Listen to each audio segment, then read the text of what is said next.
Get him out! It's going to blow! Ryan Walker didn't stop to think. He didn't know the man's name. He didn't know he wore the patch of the Hells Angels. He only knew a human being was lying unconscious in the middle of a Montana highway, and in 2 seconds that motorcycle would become a fireball. So he ran, straight into oncoming traffic, and what happened after that single act of courage would shake an entire town to its core. Before we continue, if stories about real courage, real sacrifice, and real justice speak to your heart, hit that subscribe button right now and stay with me until the very end. Drop a comment and tell me what city you were watching from tonight. I read every single one, and I want to see just how far this story travels. The heat over Route 12 shimmered like liquid glass that afternoon, the kind of Montana summer heat that made the asphalt look like it was breathing. Ryan Walker had the windows of his old pickup rolled all the way down one arm, resting on the door, sweat soaking through the back of his gray work shirt. He was 22 years old, blonde hair darkened with dust from a 10-hour shift, hands calloused and scraped from hauling lumber since 5 that morning. He was tired in the way only a man who worked 2 jobs could be tired, bone tired, the kind of exhaustion that settled into the joints and never fully left. He was thinking about his father. He was thinking about the hospital bill sitting unopened on the kitchen counter, the one he hadn't found the courage to look at yet, because he already knew the number would be worse than the last one. His father, Daniel Walker, had been a proud man once, a foreman who could lift steel beams with his bare hands and never once complained about the cold or the height or the danger. That was before the scaffolding collapsed 3 years ago, before the surgeries, before the wheelchair that now lived permanently by the front door folded up like a monument to everything that had changed. Ryan didn't resent it. He never let himself resent it. But some nights driving home in the dark with grease still under his fingernails, he allowed himself exactly 60 seconds to feel the weight of it. Just 60 seconds before he made himself stop because self-pity didn't pay bills and it didn't get his father to physical therapy on Tuesdays. He was 3 miles from the turnoff to his father's house when he first heard it.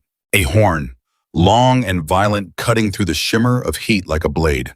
Ryan's eyes flicked to his mirror on instinct, a habit drilled into him from years of driving these back roads, where deer jumped out of nowhere and logging trucks took blind curves too fast. What he saw made his stomach drop before his brain even finished processing it.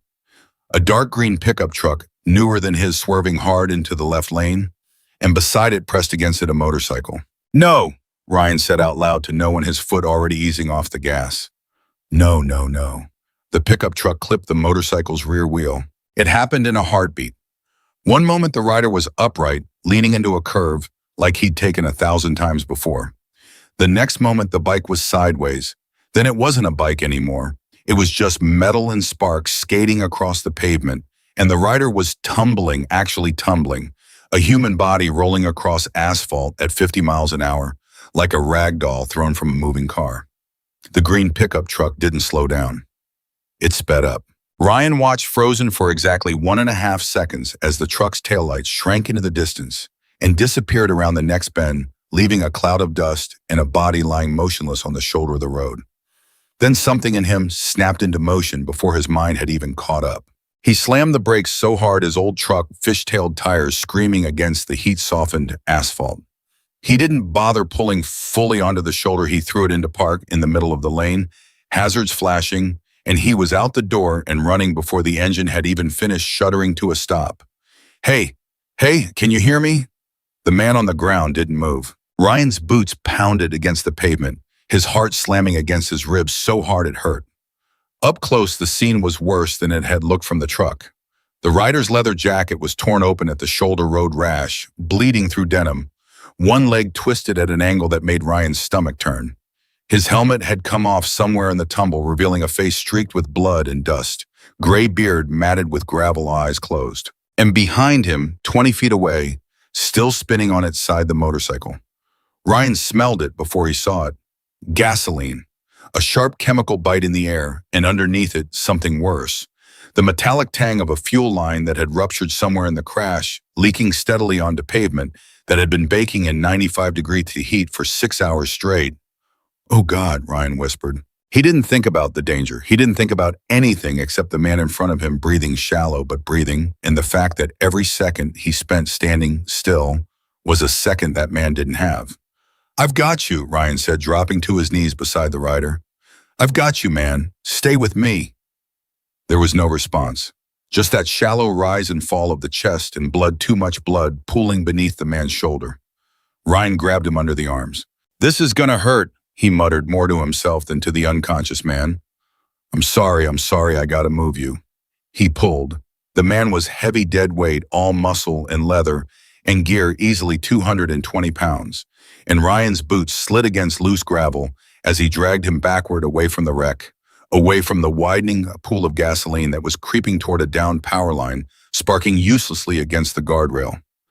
10 feet, 15 feet. Ryan's arms were screaming, his lower back seizing with the strain, but he didn't stop, didn't even slow down because some primal part of his brain was screaming louder than the pain. Get him away, get him away, get him away, 20 feet. He collapsed backward onto the gravel shoulder, the injured man's head cradled against his chest, both of them gasping, and for one suspended moment, the entire world went silent, except for the ragged sound of Ryan's own breathing. Then the motorcycle exploded. The blast wasn't like the movies. There was no dramatic fireball rolling into the sky. It was a sharp, violent whomp of heat and pressure that Ryan felt against the back of his neck, even from 20 feet away, followed by a wall of black smoke and the horrible screech of metal warping in flame. Ryan's ears rang, his vision blurred at the edges, and underneath him, the injured man's eyes fluttered open for just a moment, unfocused, glassy, uncomprehending, before sliding shut again. Hey, stay with me, Ryan said, voice cracking. Stay awake, man, come on. He fumbled for his phone with shaking hands, punched in 911 with fingers that felt like they belonged to someone else. 911, what's your emergency? There's been a hit-and-run motorcycle accident Route 12 about 3 miles past the Millers Creek turnoff. He's unconscious. He's bleeding bad. The bike just exploded. I need an ambulance right now. Sir, is the victim breathing? Yeah, he's breathing, but it's shallow. I don't know what else is wrong with him. There's blood coming from his shoulder, and I think his leg might be broken. Okay, sir, help is on the way. Can you stay on the line with me? Ryan pressed the phone against his shoulder, both hands going back to the injured man, pressing a torn strip of his own shirt against the wound at his shoulder, applying pressure the way he vaguely remembered from some safety training years ago. Come on, Ryan muttered under his breath, over and over like a prayer. Come on, stay with me. That was when he heard the click of a phone camera. He looked up, startled, to see a woman standing on the opposite shoulder. She must have pulled over somewhere in the last-minute phone raised recording. Is he alive? She called out, voice trembling. Barely, Ryan shouted back. Call it in if you haven't already. I did, they're coming. The woman kept recording. Ryan didn't have time to care. Minutes stretched like hours. Ryan kept pressure on the wound, kept talking, kept saying whatever came to mind. The weather, the drive, anything to keep some thread of connection between himself and the unconscious man in his arms.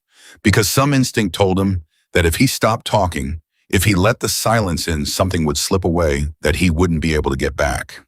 You're gonna be okay, Ryan said, not knowing if it was true, not caring, because it was the only thing he had to offer. You hear me? You're gonna be okay. That was when he saw it clearly for the first time, the patch on the back of the man's torn leather vest, scorched at the edges, but still legible. Hell's Angels. Ryan's stomach did something complicated.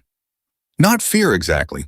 He'd grown up hearing stories about motorcycle clubs, the kind of stories that got exaggerated over beers at the local bar, stories about danger and violence, and men who lived outside the rules everyone else followed. But looking down at the man bleeding out in his arms, all Ryan saw was another human being. A father maybe, a husband, somebody's son. It didn't matter what patch he wore. It didn't matter what stories Ryan had heard. The sirens arrived 4 minutes later, though it felt like 40, and Ryan practically threw himself out of the way as paramedics swarmed the injured man, calling out numbers and vitals in clipped professional voices that meant nothing to Ryan except that they were working, they were trying, there was still a chance. Sir, are you hurt? One of the paramedics asked him, noticing the blood on his hands and shirt. No, this isn't mine, it's his, Ryan said, stepping back, suddenly aware of how badly his hands were shaking. I pulled him out before the bike blew. The paramedic's eyes widened slightly. You pulled him out? Yeah. How far? Ryan glanced back at the smoking wreckage, then at the paramedic. 20 feet maybe, I don't know, I wasn't really counting. The paramedic didn't say anything else. He just looked at Ryan for a long moment, the kind of look that carried more weight than words before turning back to his patient. They loaded the injured man onto a stretcher. As they lifted him into the ambulance, his eyes opened again, just for a second, just long enough to focus, bloodshot, in pain but focused, and they found Ryan's face across the chaos of flashing lights and shouting voices. Their eyes held for exactly 2 seconds. Then the doors closed and the ambulance screamed away down Route 12, leaving Ryan standing alone on the shoulder of the road, hands trembling, shirt torn and bloodied, staring at the black smoke still curling up from what used to be a motorcycle. A police officer approached him a few minutes later, notebook in hand. "Sir, I'm going to need to get a statement from you." Ryan nodded numbly, still staring at the wreckage. Yeah, of course." He gave his statement in a flat mechanical voice. The pickup truck, the color, what little of the plate, he'd managed to catch the direction it had fled. The officer wrote it all down, nodding occasionally, glancing up at Ryan with an expression that seemed to be searching for something. "That took guts," the officer finally said, closing his notebook. "Most people would have just called it in and stayed in their car." Ryan shrugged, suddenly uncomfortable with the attention. "I just did what anybody would have done." The officer's eyebrows lifted slightly, like he wanted to disagree but decided not to push it. "Well, not everybody. You got somewhere to be. You're free to go. We've got what we need." Ryan nodded, already moving back toward his truck, already trying to shrink back into himself, back into invisibility, because that was the only way he knew how to exist in the world quietly, without fanfare, doing what needed doing, and then disappearing before anyone could make a fuss about it. He didn't notice the woman with the phone still filming as he drove away. He didn't notice that somewhere that video was already being uploaded, already being shared, already spreading across the internet with a caption that read, "Stranger saves biker's life, seconds before explosion, no hesitation." He didn't know any of it. He just drove home, hands still trembling on the wheel, and when he pulled into the driveway of his father's small house on the edge of town, he sat there for a long moment before he found the strength to go inside. "Ryan!" His father's voice called from the living room, rough with age and pain medication. "That you?" "Yeah, Dad, it's me." Ryan stepped inside, and the familiar smell of the house coffee worn leather, the faint medicinal smell that had become permanent since the accident, wrapped around him like it always did, grounding him. His father sat in his wheelchair by the window, a book open on his lap that he clearly hadn't been reading, his sharp eyes immediately catching on the state of Ryan's shirt. "What happened to you?" Daniel asked, voice suddenly alert, worried. "Is that blood?" "It's not mine," Ryan said quickly, moving toward the kitchen sink to wash his hands. "There was an accident on Route 12. Motorcycle got hit. I pulled the guy out before the bike caught fire." Silence. Ryan turned around to see his father staring at him, an expression on his face that Ryan couldn't quite read. Pride, fear, something in between. "You pulled him out," Daniel repeated slowly. "Somebody had to." "Ryan." His father's voice carried a weight that made Ryan stop, hands still dripping over the sink. "You could have been killed. That truck could have hit you too. That bike could have—" "But it didn't," Ryan said quietly, "and he's alive. That's what matters." His father studied him for a long moment, and something in his expression softened, cracked open into something that looked at almost like grief mixed with pride. "You're just like your mother," he finally said. "She used to say the same thing. Somebody had to." Ryan didn't say anything. He just finished washing the blood from his hands, watching the water run pink and then clear down the drain, and tried not to think about how close he'd come to losing everything on the side of that highway. He had no idea that 200 miles away in a hospital room surrounded by machines and monitors, a man named Marcus Hawk Donovan was slowly regaining consciousness, and the first thing he would ask, through cracked and swollen lips, was not about his injuries. It would be about the young man who saved his life. Hawk had ridden with the Hells Angels for over 20 years.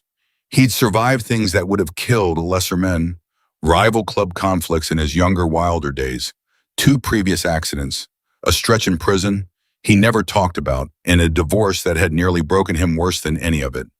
He was 51 years old, built like a man who'd spent decades doing manual labor, and never stopped, with a gray beard trimmed close and gray hair pulled back, forearms covered in tattoos that told the story of a life lived hard and loud. He was not a man who was easily impressed, but when he woke in that hospital bed, disoriented and in pain with tubes running into his arm and machines beeping steadily beside him, The fragmented memory that surfaced first before the pain, before the confusion, before even the fear was a face. A young man's face, blonde hair, dust and sweat in desperation, hands pulling him across pavement while a bike exploded behind them. Where? Hawk's voice came out cracked, barely audible. A nurse rushed to his side. Mr. Donovan, you're in the hospital. You were in an accident. Try not to move too much. Okay. The guy, Hawk rasped. A guy who? You need to rest, Kata. Who was he? Hawk's hand is shot out, gripping the nurse's wrist with surprising strength for a man who'd just woken from unconsciousness. The guy who pulled me out. Who was he? The nurse hesitated, clearly startled by the intensity in his eyes. I don't know, sir. A witness called it in. He left before we could get details. He left. That's what the paramedics said. He gave a statement to police, and then he left. Hawk stared at the ceiling, processing this. His mind still fogged with pain medication, but sharpening around this one detail like a blade finding its edge. A stranger had pulled him from a burning wreck. A stranger had risked his own life because that gasoline could have ignited at any second, could have taken them both for a man he'd never met. A man wearing colors that scared most people away rather than pulling them closer. And then he'd left. No name, no reward sought, no interview given. Just gone. Find him, Hawk said quietly, more to himself than to the nurse, his eyes drifting shut again as exhaustion pulled him back under. I need to find him. The nurse frowned, unsure what to make of the request, and made a note to inform the doctor that the patient seemed disoriented. She had no idea that within 24 hours, that single request would set into motion something far larger than anyone in that hospital room could have imagined. Ryan, meanwhile, was trying to forget the whole thing. He went to work the next morning like nothing had happened, showing up at the construction site at 6 a.m., sharp, hard hat on, ready to put in another 10-hour day pouring concrete for a new strip mall on the edge of town. His boss, a stocky, weathered man named Gary Fenn, who'd run Fenn Construction for over 20 years, caught him near the equipment shed before the crew got started. Walker, Gary said, waving him over. You see this? He held up his phone screen angled toward Ryan. Ryan's stomach dropped when he saw the video pause mid-frame, himself dragging an unconscious man across pavement, the motorcycle behind them. Where'd you get that? Ryan asked, voice tight. It's everywhere, kid. Local news picked it up this morning. Some lady filmed the whole thing. Gary's eyes were wide with something between shock and pride. You didn't say a word about this yesterday. You just showed up like normal. It wasn't a big deal, Ryan mumbled, looking away. Not a big deal. Gary let out a short laugh, shaking his head. Kid, you ran into traffic and dragged a man away from an exploding motorcycle. That's about as big a deal as it gets. Anybody would have done it. No, Gary said, his voice suddenly serious, all traces of humor gone. They wouldn't have. I've known you 3 years now, Ryan. You show up early, you stay late, you never complain, even when your back's about to give out from carrying more than your share. You think I don't notice you fixing old man Peterson's roof on your Saturdays off, or paying for Danny Ruiz's groceries last winter when his unemployment ran dry? Ryan's jaw tightened. How'd you know about that? Small town kid, people talk. Gary clapped a heavy hand on Ryan's shoulder. Point is, you're not surprised. Not to me anyway, but the rest of the world's about to find out what I already know. Ryan wanted to argue, wanted to deflect, wanted to disappear into the routine of the job the way he always did. But before he could say anything else, one of the other workers, a younger guy named Trevor, called out from across the yard. Hey, Ryan, you're famous, man. Channel 6 wants to interview you. Ryan felt something cold settle in his stomach. Tell them no. Seriously, free publicity, man, you could. I said no. Ryan's voice came out sharper than he intended, and Trevor's grin faltered. All right, just saying. Gary watched this exchange with narrowed, thoughtful eyes, but he didn't push. He just nodded slowly and headed off to check on the concrete delivery, leaving Ryan alone with the growing, uncomfortable awareness that his quiet, invisible life had just become significantly less quiet and significantly less invisible. By lunch, 3 more news vans had shown up outside the site, and Ryan spent his entire break hiding in the equipment shed, eating a sandwich in silence, willing the day to move faster. He didn't know it yet, but 200 miles away, something else was happening, something that would make the news vans look like the least of his problems. In a clubhouse on the outskirts of Billings, a dozen men sat around a long wooden table, Phones out, all of them watching the same video on a loop. At the head of the table sat a broad-shouldered man named Victor Preacher, Kane Hawk's second in command, his weathered face grim as he watched the footage for the fifth time. "Somebody find out who this kid is," Preacher said, voice low and controlled. "Today." "Already on it," said a younger member, tapping away at his laptop. License plate on the trucks registered to Ryan Walker, 22 years old, lives just outside town with his father. Works construction. No record. Nothing. Nothing. Preacher raised an eyebrow. Not even a speeding ticket. Preacher sat back, arms crossed, studying the frozen frame on the screen. Ryan's face caught mid-motion, dragging Hawk's body across the pavement with an expression of pure, desperate focus. "Hawk's been asking for him non-stop since he woke up," Preacher said quietly. "Won't shut up about it. Says he needs to know who the kid is. You gonna go talk to him?" Preacher's eyes narrowed, something calculating passing behind them. "Not yet.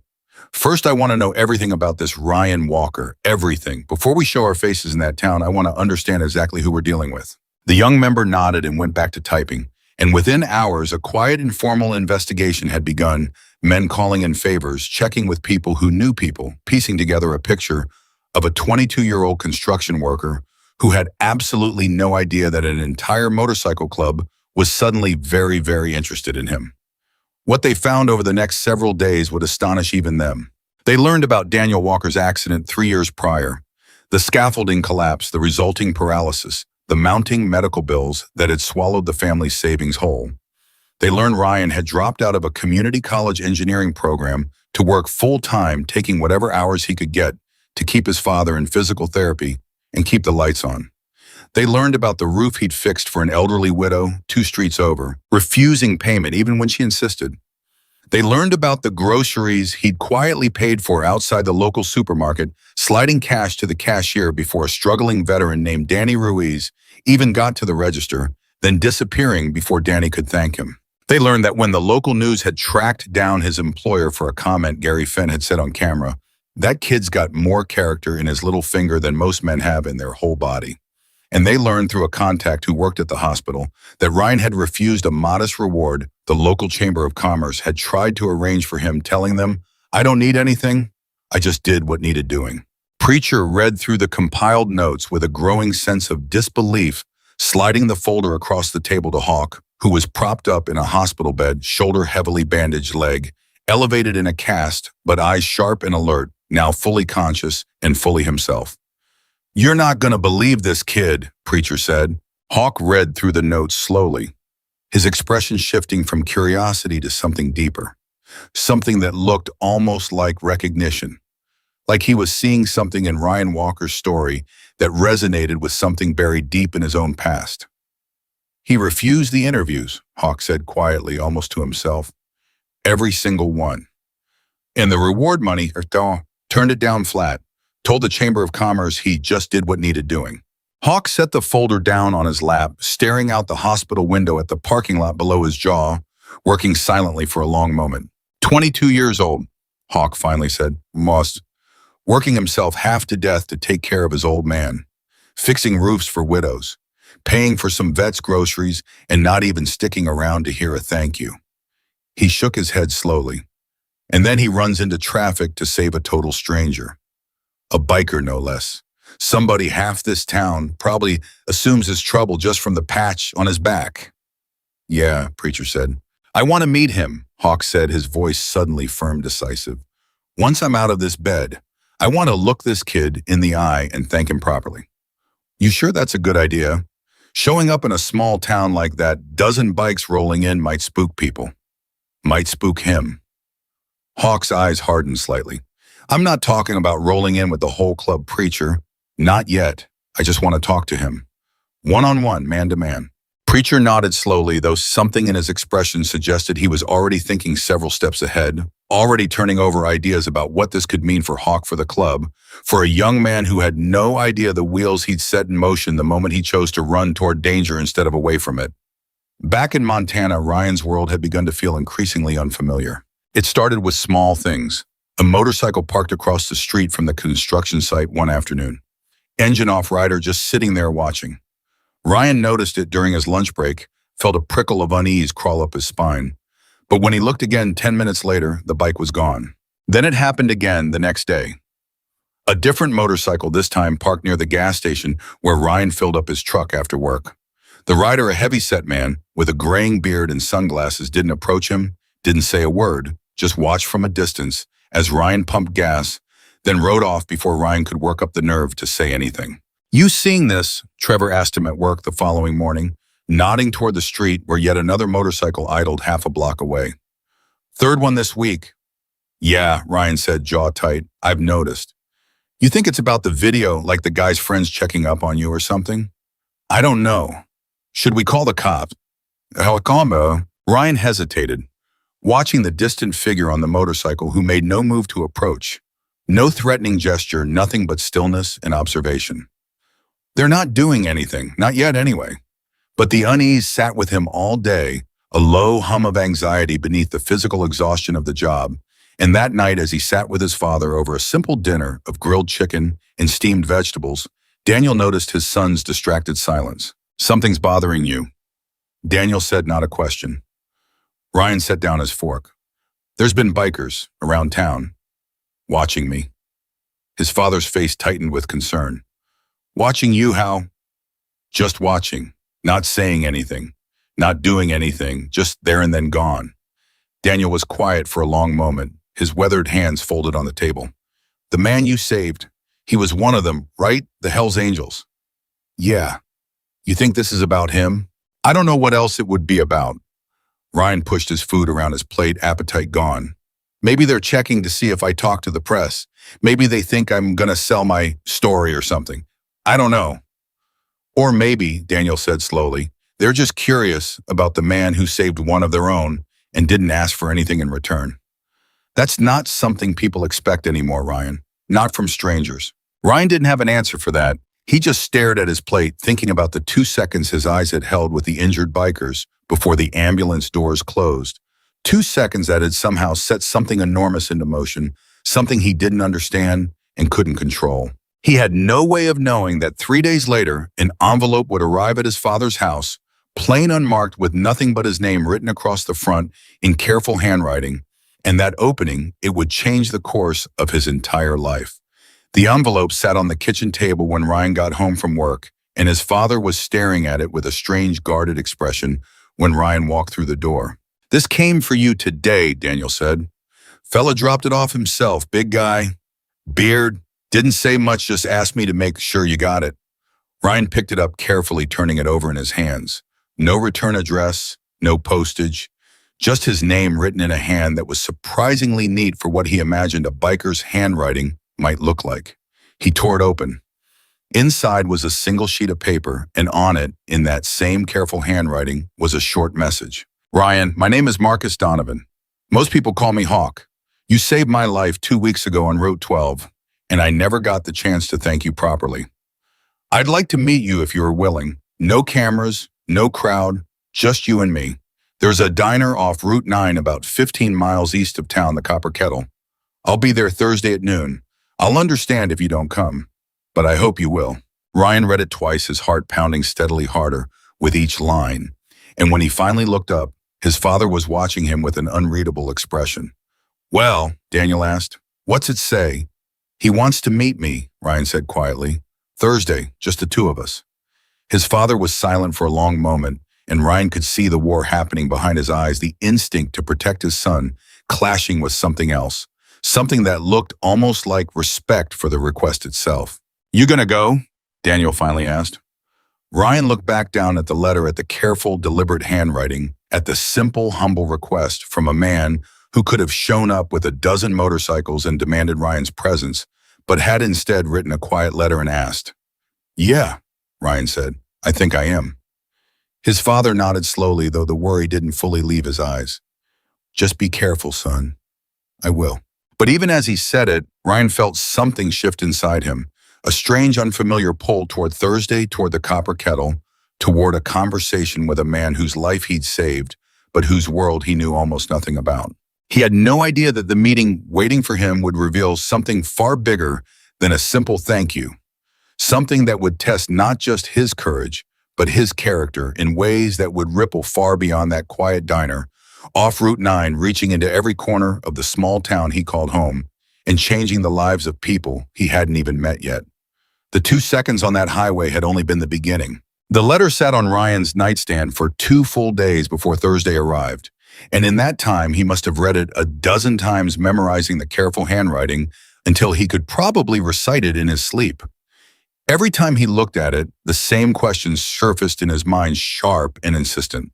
Why would a man like Hawk want to sit across a table from him? He didn't have an answer. He just knew that Thursday was coming, and some part of him, the same part that had sprinted into oncoming traffic without a second thought, refused to let him back out now. Work on Wednesday felt endless. Ryan poured concrete, hauled lumber, followed Gary's instructions on autopilot, his mind circling back again and again to the diner, to the meeting, to a man he'd only seen unconscious and bleeding on the side of a highway. Trevor noticed his distraction almost immediately. "You're somewhere else today, man," Trevor said, wiping sweat from his forehead as they broke for a water refill. "You good?" "Yeah, just tired." "You sure? 'Cause you've been staring at that same beam for like 2 minutes. Ryan blinked, realizing Trevor was right. He forced a tight smile. "I'm meeting somebody tomorrow. Kind of a big deal." Trevor's eyebrows shot up. "The biker guy Hawk." Ryan's head snapped toward him. "How do you know that name?" "Dude, it's a small town, and apparently bikers don't exactly whisper when they're asking around about somebody. Half the guys at the hardware store were talking about it yesterday. Word is the club's been quietly digging up everything about you for the past week." A cold prickle ran down Ryan's spine. "Digging up what exactly?" "I don't know, man. Everything probably. Where you work, where you live, what you do on weekends." Trevor shrugged, though his expression carried a trace of concern beneath the casual tone. "You sure you want to go meet this guy alone?" Ryan didn't answer right away. He thought about the letter, the plain humble request, no cameras, no crowd, just a man wanting to say thank you. And he thought about his father's warning to be careful. And he thought about the strange, restless motorcycles that had circled the edges of his life for the past 2 weeks like slow-moving storm clouds. "I have to go," Ryan finally said. "If I don't, I'll never stop wondering what he wanted." Trevor didn't look convinced, but he let it go, and the two of them went back to work in silence, the afternoon sun beating down on the half-finished strip mall, while somewhere 200 miles away, preparations of an entirely different kind were underway. In Billings, Hawk sat in his living room for the first time since the accident, his cast propped up on a footrest, a cane leaning against the arm of his chair. He'd been discharged from the hospital only 2 days earlier against his doctor's strong recommendation, and Preacher had practically carried him out the door himself, muttering the entire time about hard-headed old men who didn't know when to rest. "You sure you're up for this tomorrow?" Preacher asked, standing near the window, arms crossed. "You can barely walk, Hawk." "I don't need to walk far. I need to sit across a table and talk to a kid." "You could have had him come here." "No." Hawk's voice was firm, final. "I'm not making that boy travel 2 hours to some clubhouse full of strangers. He's already scared enough, probably without me adding to it." Preacher studied him for a long moment, something thoughtful passing behind his eyes. "You've been different since you woke up. You know that?" Hawk didn't answer immediately. He stared out the window at the gray afternoon sky, his jaw working slowly. "You spend your whole life thinking you understand people," he finally said. "Thinking you know who's good and who's rotten, who will help you and who will walk past you bleeding in the street. And then some kid, some 22-year-old construction worker who's never even met you, runs through traffic to drag your sorry carcass away from a fireball and doesn't even stick around long enough to hear you say thank you." He shook his head slowly. "Makes a man rethink a few things." "You gonna tell him about the offer?" Hawk's eyes sharpened. "What offer?" "Come on, Hawk. I know you. I know that look. You're already planning something." A faint, tired smile tugged at the corner of Hawk's mouth. "Maybe. The club's not gonna love it if you start handing out favors to civilians. Some of the guys are already grumbling about all this attention. Video's got, 4 million views now. People are starting to recognize our patches in places they never used to notice us." "Let them grumble," Hawk said. "This isn't about the club's reputation. This is about a debt I owe a kid who never asked to be owed anything." He looked up at Preacher, his expression suddenly serious, weighted with something that looked almost like conviction. You understand what he did, preacher. He didn't know me. Didn't know my name, didn't know what patch I wore till he saw it on my vest after he already had me 20 feet clear of that bike. He made the decision to save my life before he had any reason to. Preacher was quiet for a moment. Most people would have kept driving. Everybody else did keep driving. Hawk's voice carried a rare rawness to it now, something vulnerable beneath the gravel. Everybody except him. The room fell into a heavy silence, and outside the gray sky finally broke rain beginning to patter softly against the window. And somewhere in that quiet moment, a decision solidified in Hawk's mind, one that would change far more than just Ryan Walker's life. Thursday morning arrived with a nervous gray sky over Montana, low clouds threatening rain that never quite came. Ryan woke before his alarm, lying in bed for several long minutes, staring at the ceiling, running through every possible version of how the meeting might go. Maybe Hawk just wanted to say thank you and shake his hand. Maybe there'd be an awkward silence, some stilted conversation, and then it would be over and Ryan could go back to his normal life. Or maybe not. He got up, showered, dressed in the cleanest shirt he owned. Not how that he had many nice ones, and found his father already awake in the kitchen, coffee in hand, watching him with careful eyes. "You look like you didn't sleep," Daniel observed. "Didn't really." "You still going?" Ryan poured himself a cup of coffee, hands steadier than he expected. "Yeah." Daniel set down his mug, wheeling himself closer to the table. "Ryan, look at me." Ryan met his father's eyes. "Whatever this man wants from you," Daniel said slowly, "you don't owe him anything more than you already gave. You saved his life. That's the whole debt, far as I'm concerned. You don't have to take anything from him, and you sure as hell don't have to give anything more." "I know, Dad." "Do you?" His father's gaze was sharp, searching. "Because I know you, son. I know you'll walk into that diner, and if that man offers you the world, you'll try to hand half of it back to somebody else before you even think about keeping a dime for yourself." Ryan huffed a small, tired laugh. "Would that be so bad?" "No," Daniel said quietly, something softening in his weathered face. "It wouldn't be bad at all. It's just who you are. Your mother was the same way." He reached out, gripping Ryan's hand briefly. "Just be careful. That's all I ask." Ryan nodded, squeezed his father's hand once, and headed out the door toward his truck, the gray morning sky pressing low overhead as he pulled onto the highway toward Route 9. The Copper Kettle sat alone on a stretch of empty road, a squat, faded building with a gravel parking lot and a single flickering neon sign that read "Open" in dull red letters. Ryan pulled in at 11:55, 5 minutes early, his heart hammering as he scanned the lot. Only one motorcycle sat parked near the entrance. Just one. He parked his truck beside it, cut the engine, and sat there for a long moment, gathering himself before finally stepping out and walking toward the door. The bell above the entrance jingled softly as he stepped inside. The diner was nearly empty. An elderly couple in a corner booth, a waitress wiping down the counter, and in the back booth facing the door sat a broad-shouldered man with a gray beard trimmed neat and gray hair pulled back, a black leather vest hanging off his shoulders, one arm still in a sling, a cane resting against the table beside him. Hawk looked up as the bell jingled, and their eyes met across the diner. The same eyes that had held Ryan's for 2 seconds before the ambulance doors closed 2 weeks ago. Ryan froze for half a second, then forced his feet to move forward. "Mr. Donovan," he asked, voice quieter than he intended. "Hawk," the man corrected, gesturing to the seat across from him. "Please sit." Ryan slid into the booth, hands folding awkwardly on the table in front of him. Up close, Hawk looked older than he had on the highway, deep lines carved into a weathered face, a scar above one eyebrow that predated the accident by years, and eyes that were sharp, assessing but not unkind. "You came," Hawk said. "You asked." "Most people wouldn't have. Not after what they'd have heard about us." Hawk studied him for a long moment.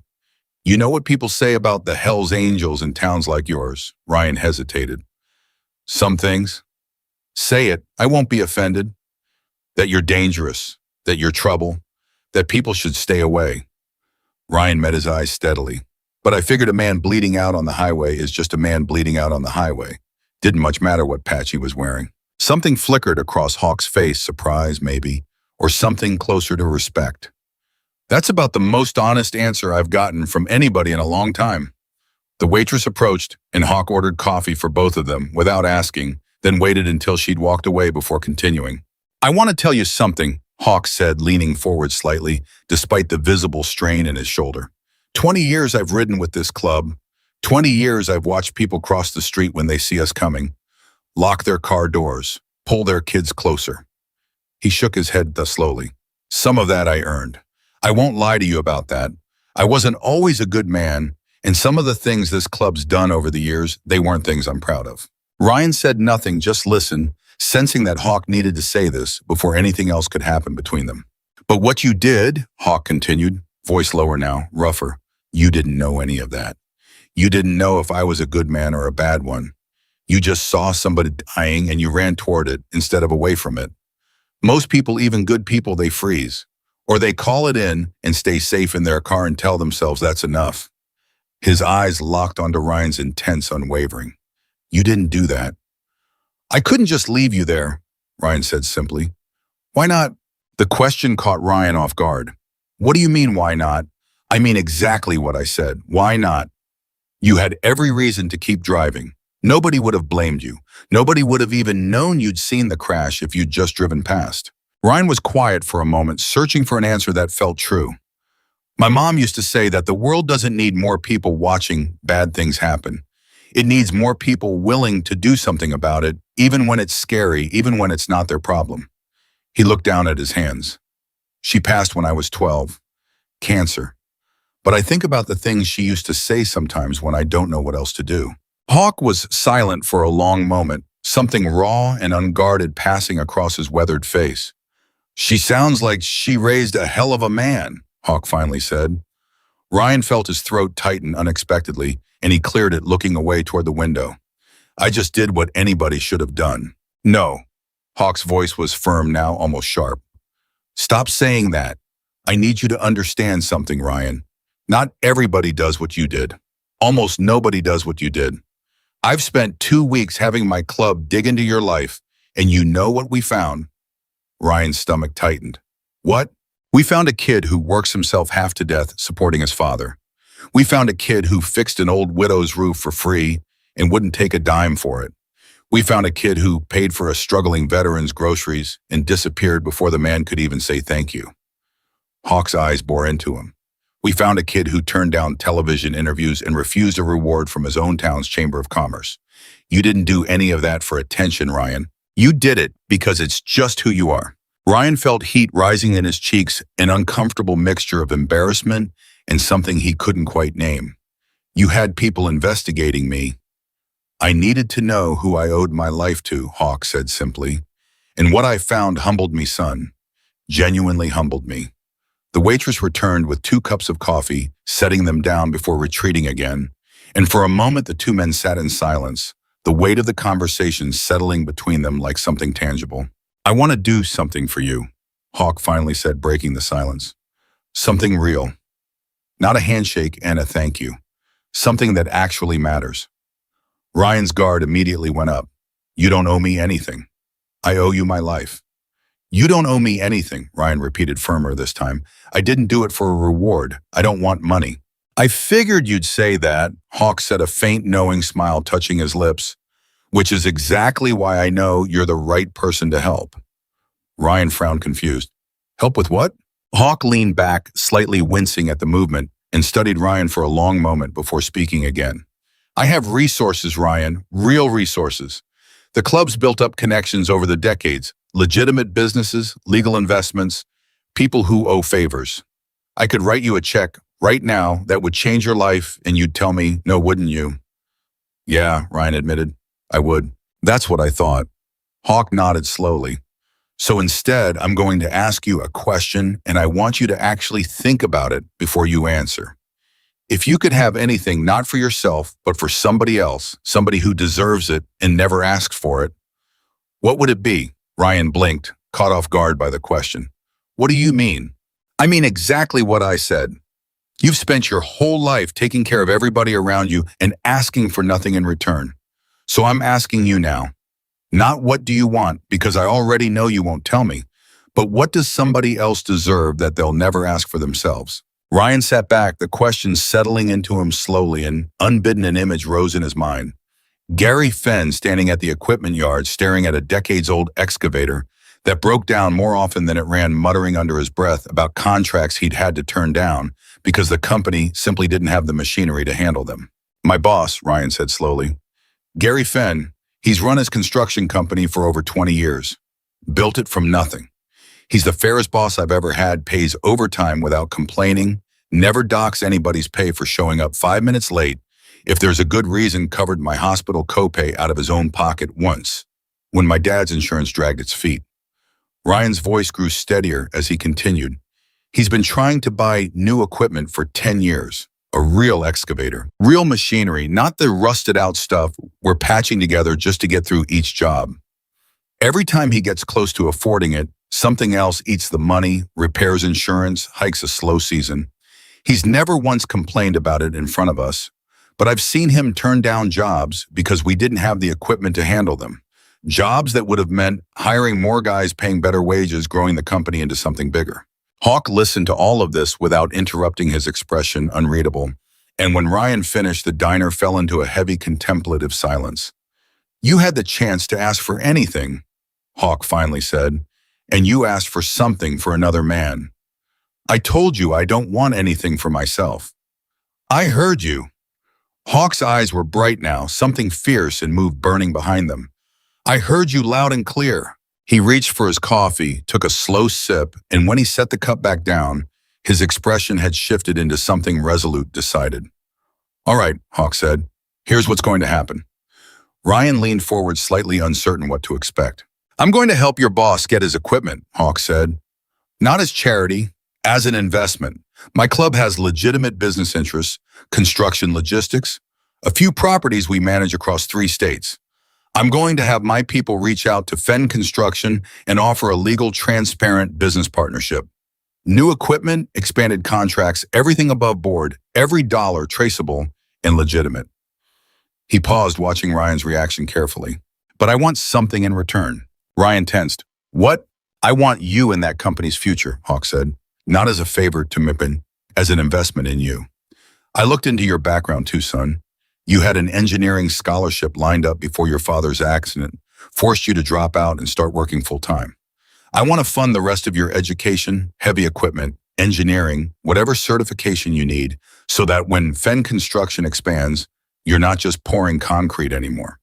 You're running the operation, building something real.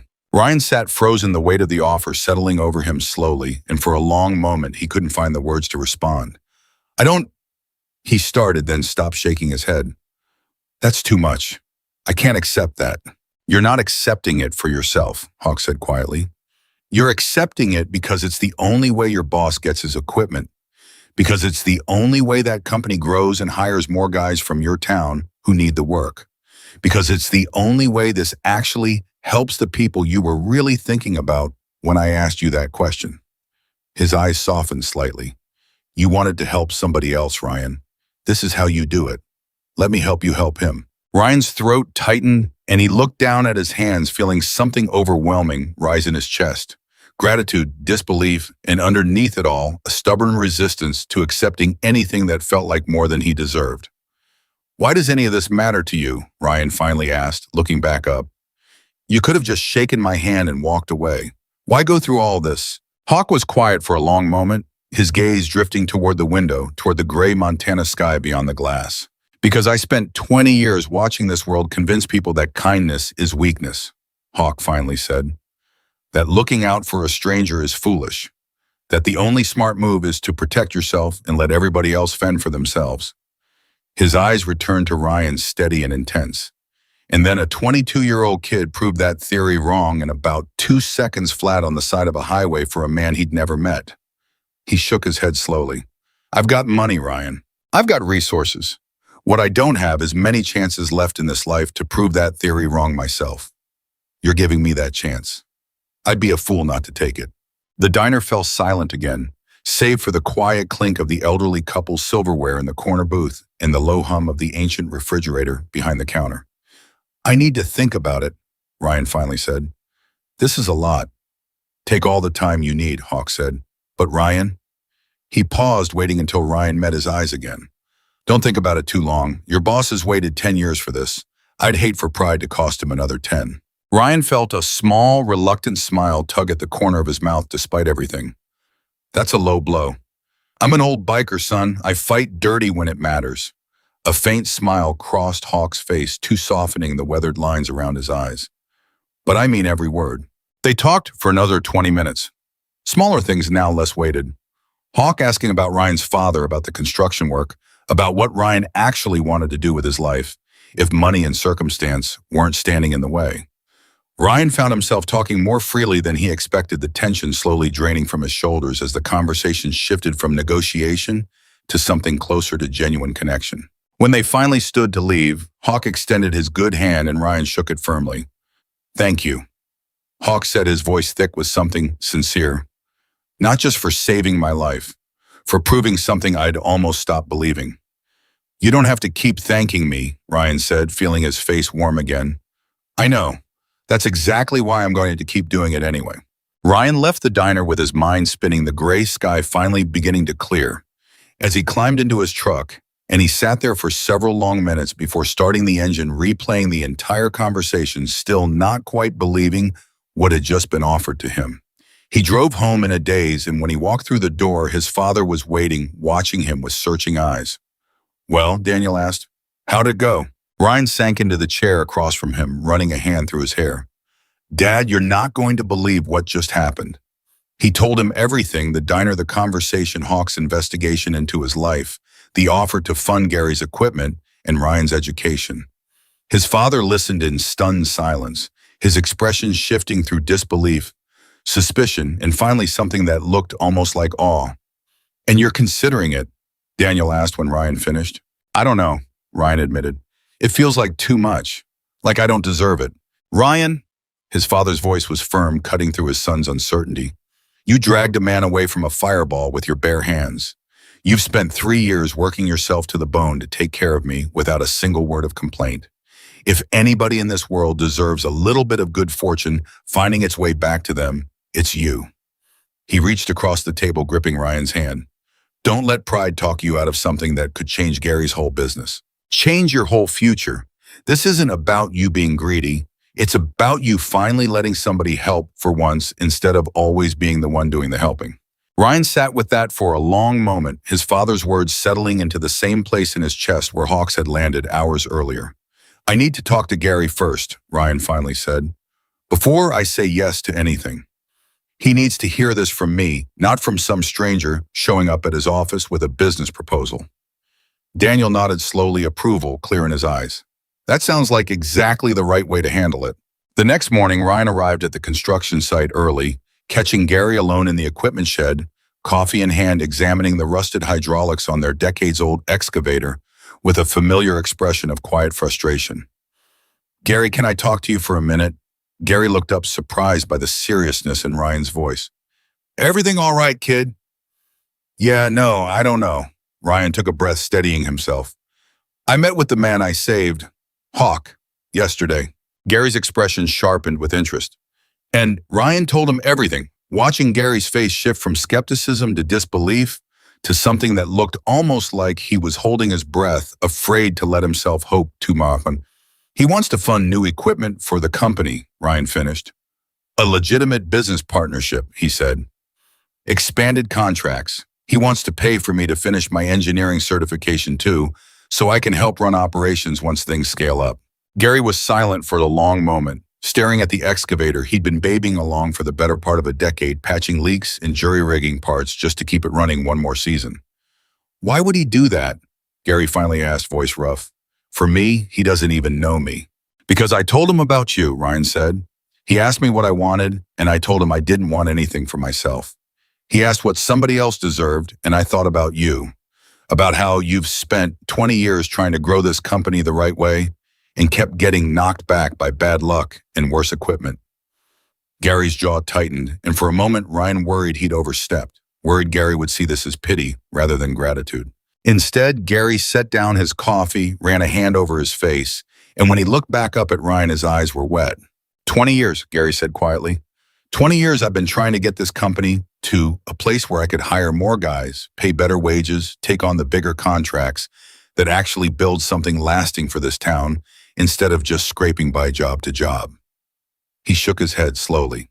And you're telling me a biker I've never met wants to hand me that chance because you saved his life and asked for nothing but a favor for somebody else. I told him I needed to talk to you first, Ryan said, before anything moves forward. This isn't my decision to make, it's yours. Gary was quiet for a long moment, studying Ryan with an expression that carried decades of hard-won respect. You know, 3 years ago when your dad had his accident, half the guys on my crew figured you'd quit within a month, figured the stress would break you, or you'd get bitter, or you'd just disappear into your own grief and never come back to work the same. He shook his head slowly. You didn't just come back the same kid. You came back better, harder working, more generous somehow, even with less to give. His voice caught slightly.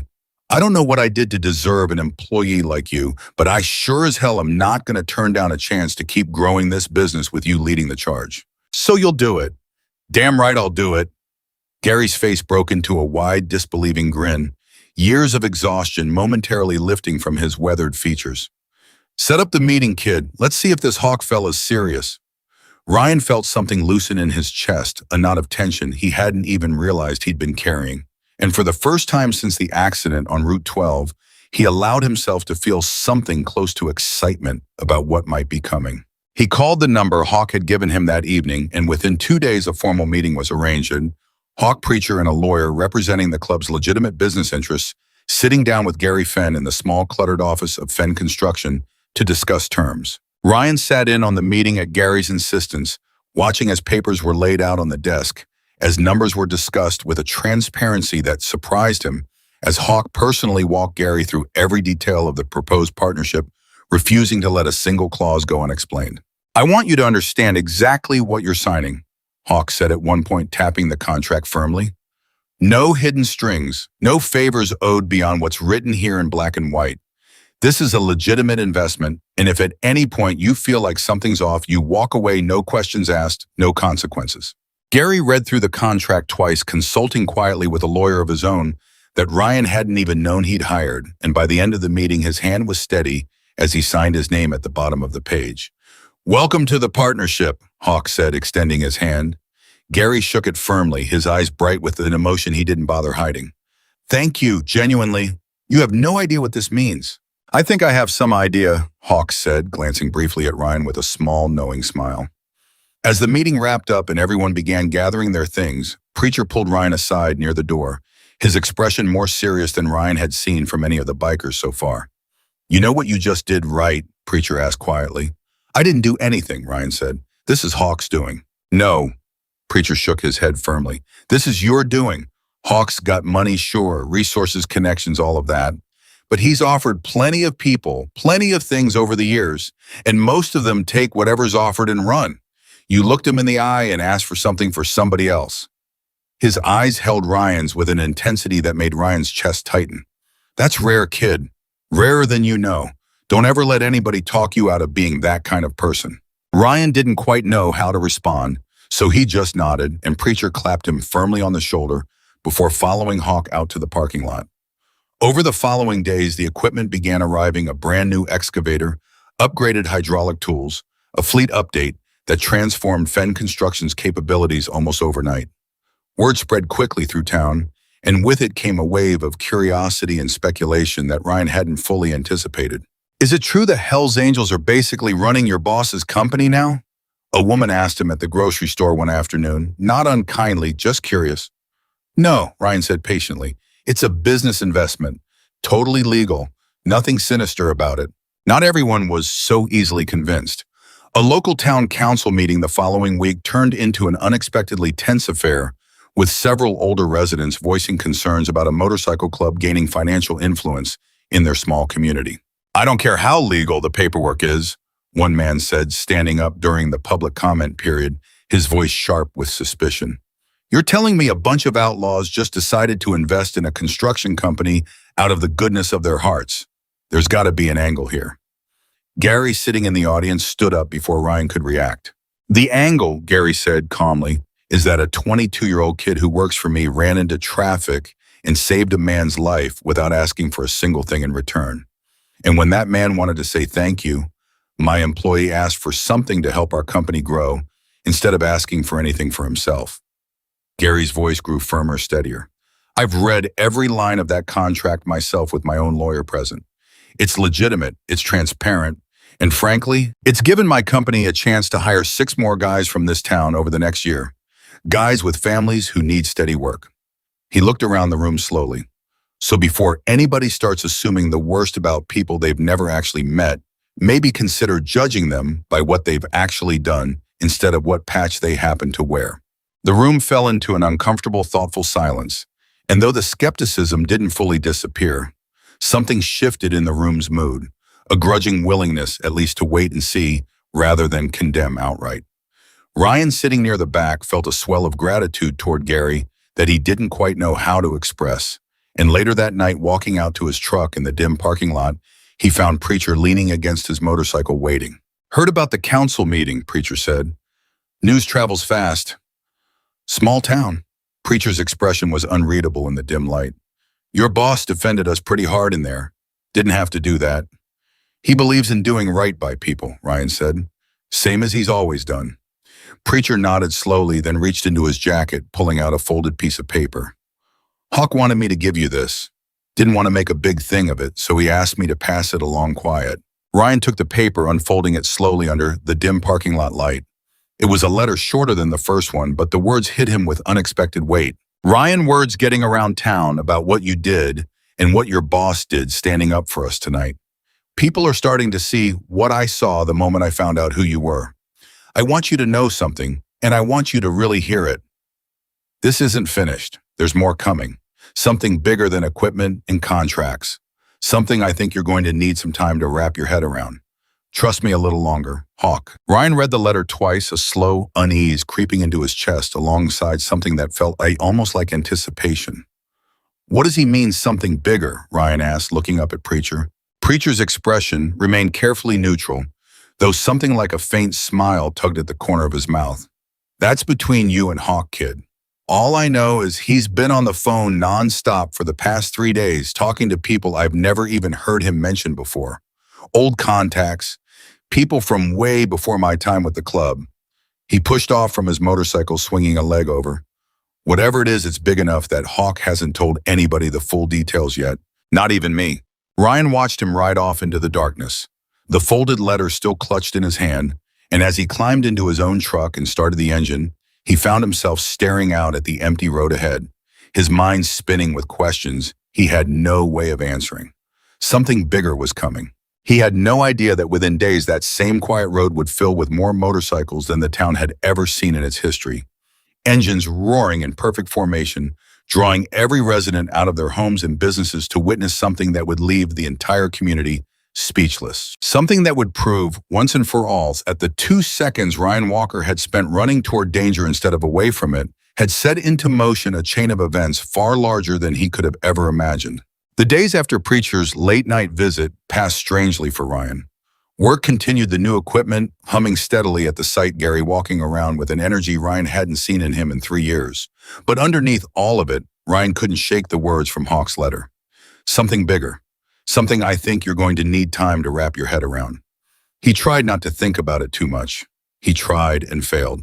You've read that letter like 50 times, his father said one evening, watching Ryan turn the folded paper over in his hands at the kitchen table for what had to be the 6th time that week. I can't figure out what he means, Ryan admitted. Maybe it's not something you're supposed to figure out, Daniel said. Maybe it's something you're supposed to wait for. Ryan hated waiting. He always had. But there was nothing else to do. So he folded the letter one more time, tucked it into his nightstand drawer, and tried to focus on the one thing that still felt entirely his own, the work, the routine, the quiet satisfaction of watching Fen construction slowly transform in front of his eyes. The new excavator alone had changed everything. Jobs that used to take a week now took 3 days. Gary had already signed 2 new contracts bigger than anything the company had taken on in years, and true to his word, he'd hired 6 new workers from town, men who'd been unemployed or underemployed for months, men with families who needed steady paychecks. You did this, Gary told Ryan one morning, watching the new hires unload equipment from the yard. Whatever else happens, you did this. You did this, Ryan corrected. I just made a phone call. Gary shook his head, smiling faintly. Kid, you're gonna spend your whole life deflecting credit, aren't you? Ryan just shrugged, uncomfortable, but as always with praise, and went back to work. It was nearly 2 weeks after the diner meeting when Preacher showed up at the construction site itself, parking his motorcycle near the entrance and waiting by the gate until Ryan noticed him during a water break. Preacher. Ryan wiped sweat from his forehead, walking over. Everything okay? Hawk wants to see you today, if you can manage it. Something in Preacher's tone made Ryan's stomach tighten. Is he all right? His leg. He's fine. Healing up faster than the doctors expected, actually. Stubborn old man refuses to slow down. Preacher's expression remained carefully neutral, the same guarded look he'd worn the night he delivered the letter. This isn't about his health. He's got something to tell you. Wanted to do it in person. Ryan glanced back toward the site where Gary was directing the new crew around the excavator. I've got another 4 hours on shift. He said whenever you're free, no rush, just... Preacher hesitated, something almost like reluctance crossing his weathered face. Just don't wait too long, all right? This one's been eating at him. Ryan nodded slowly, unease settling deeper into his chest, and when his shift finally ended that evening, he drove straight to the address Preacher had given him, not the clubhouse, but Hawk's own home, a modest ranch house on the outskirts of Billings that looked nothing like what Ryan had expected. Hawk answered the door himself, moving more easily now, though a slight limp remained from the accident. He looked older somehow, standing there in the doorway, older than he had even in the hospital, like whatever he was about to say had already begun aging him before the words left his mouth. Ryan, thanks for coming. Hawk stepped aside, gesturing him in. Come sit. I owe you an explanation. The inside of the house was simple, unassuming worn leather furniture, a wall of old photographs Ryan didn't have time to examine closely, a kitchen that smelled faintly of coffee. Hawk led him to a small living room and gestured for him to sit before lowering himself carefully into the chair across from him, wincing slightly as his legs settled. I need to tell you something, Hawk began, and I need you to let me finish before you say anything. Can you do that? Ryan's pulse quickened. Okay. Hawk was quiet for a long moment, staring down at his hands, and when he finally spoke, his voice carried a weight Ryan hadn't heard from him before. Not the confident, commanding tone from the diner, but something rawer, more exposed. 25 years ago, Hawk said slowly, I had a son. The words landed heavy in the small room, and Ryan sat very still, sensing immediately that this was not a story that would be easy for Hawk to tell. His name was Michael, Hawk continued. He was 17. Good kid. Better than I deserved, honestly, considering the life I was living back then. I wasn't around much. Club business, road trips, the kind of chaos that came with the life I'd chosen. His mother left when he was 9, took him with her, and I saw him maybe a handful of weekends a year. Hawk's jaw tightened. I told myself I'd make it up to him. Someday, when things settled down, when the club's business was more stable, when I had more time. Ryan didn't say anything, just watched Hawk's weathered face, carefully sensing the story was building towards something painful. One night, Hawk said, voice dropping lower, Michael was driving home from a friend's house. Rural road, real similar to the one where you found me, actually.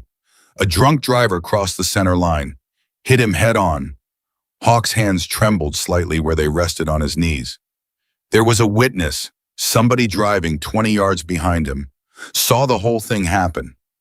Ryan's chest tightened, already sensing where this was going, dreading it. That witness didn't stop, Hawk said. Didn't call it in for almost 20 minutes. Said later he panicked, didn't want to get involved, wasn't sure what he'd seen. His voice cracked slightly.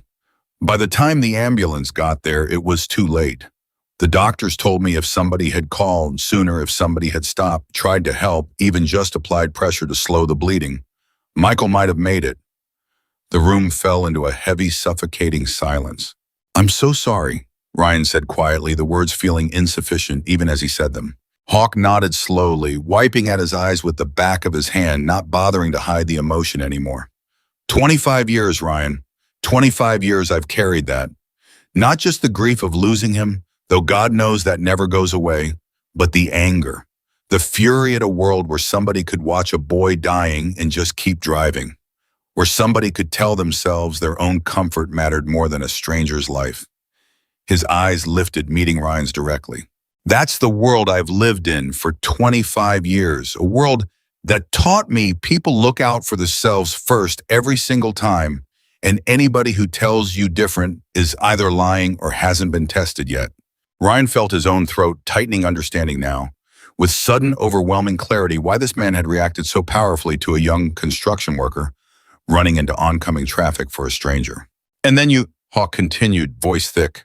A kid I've never met wearing no color zone.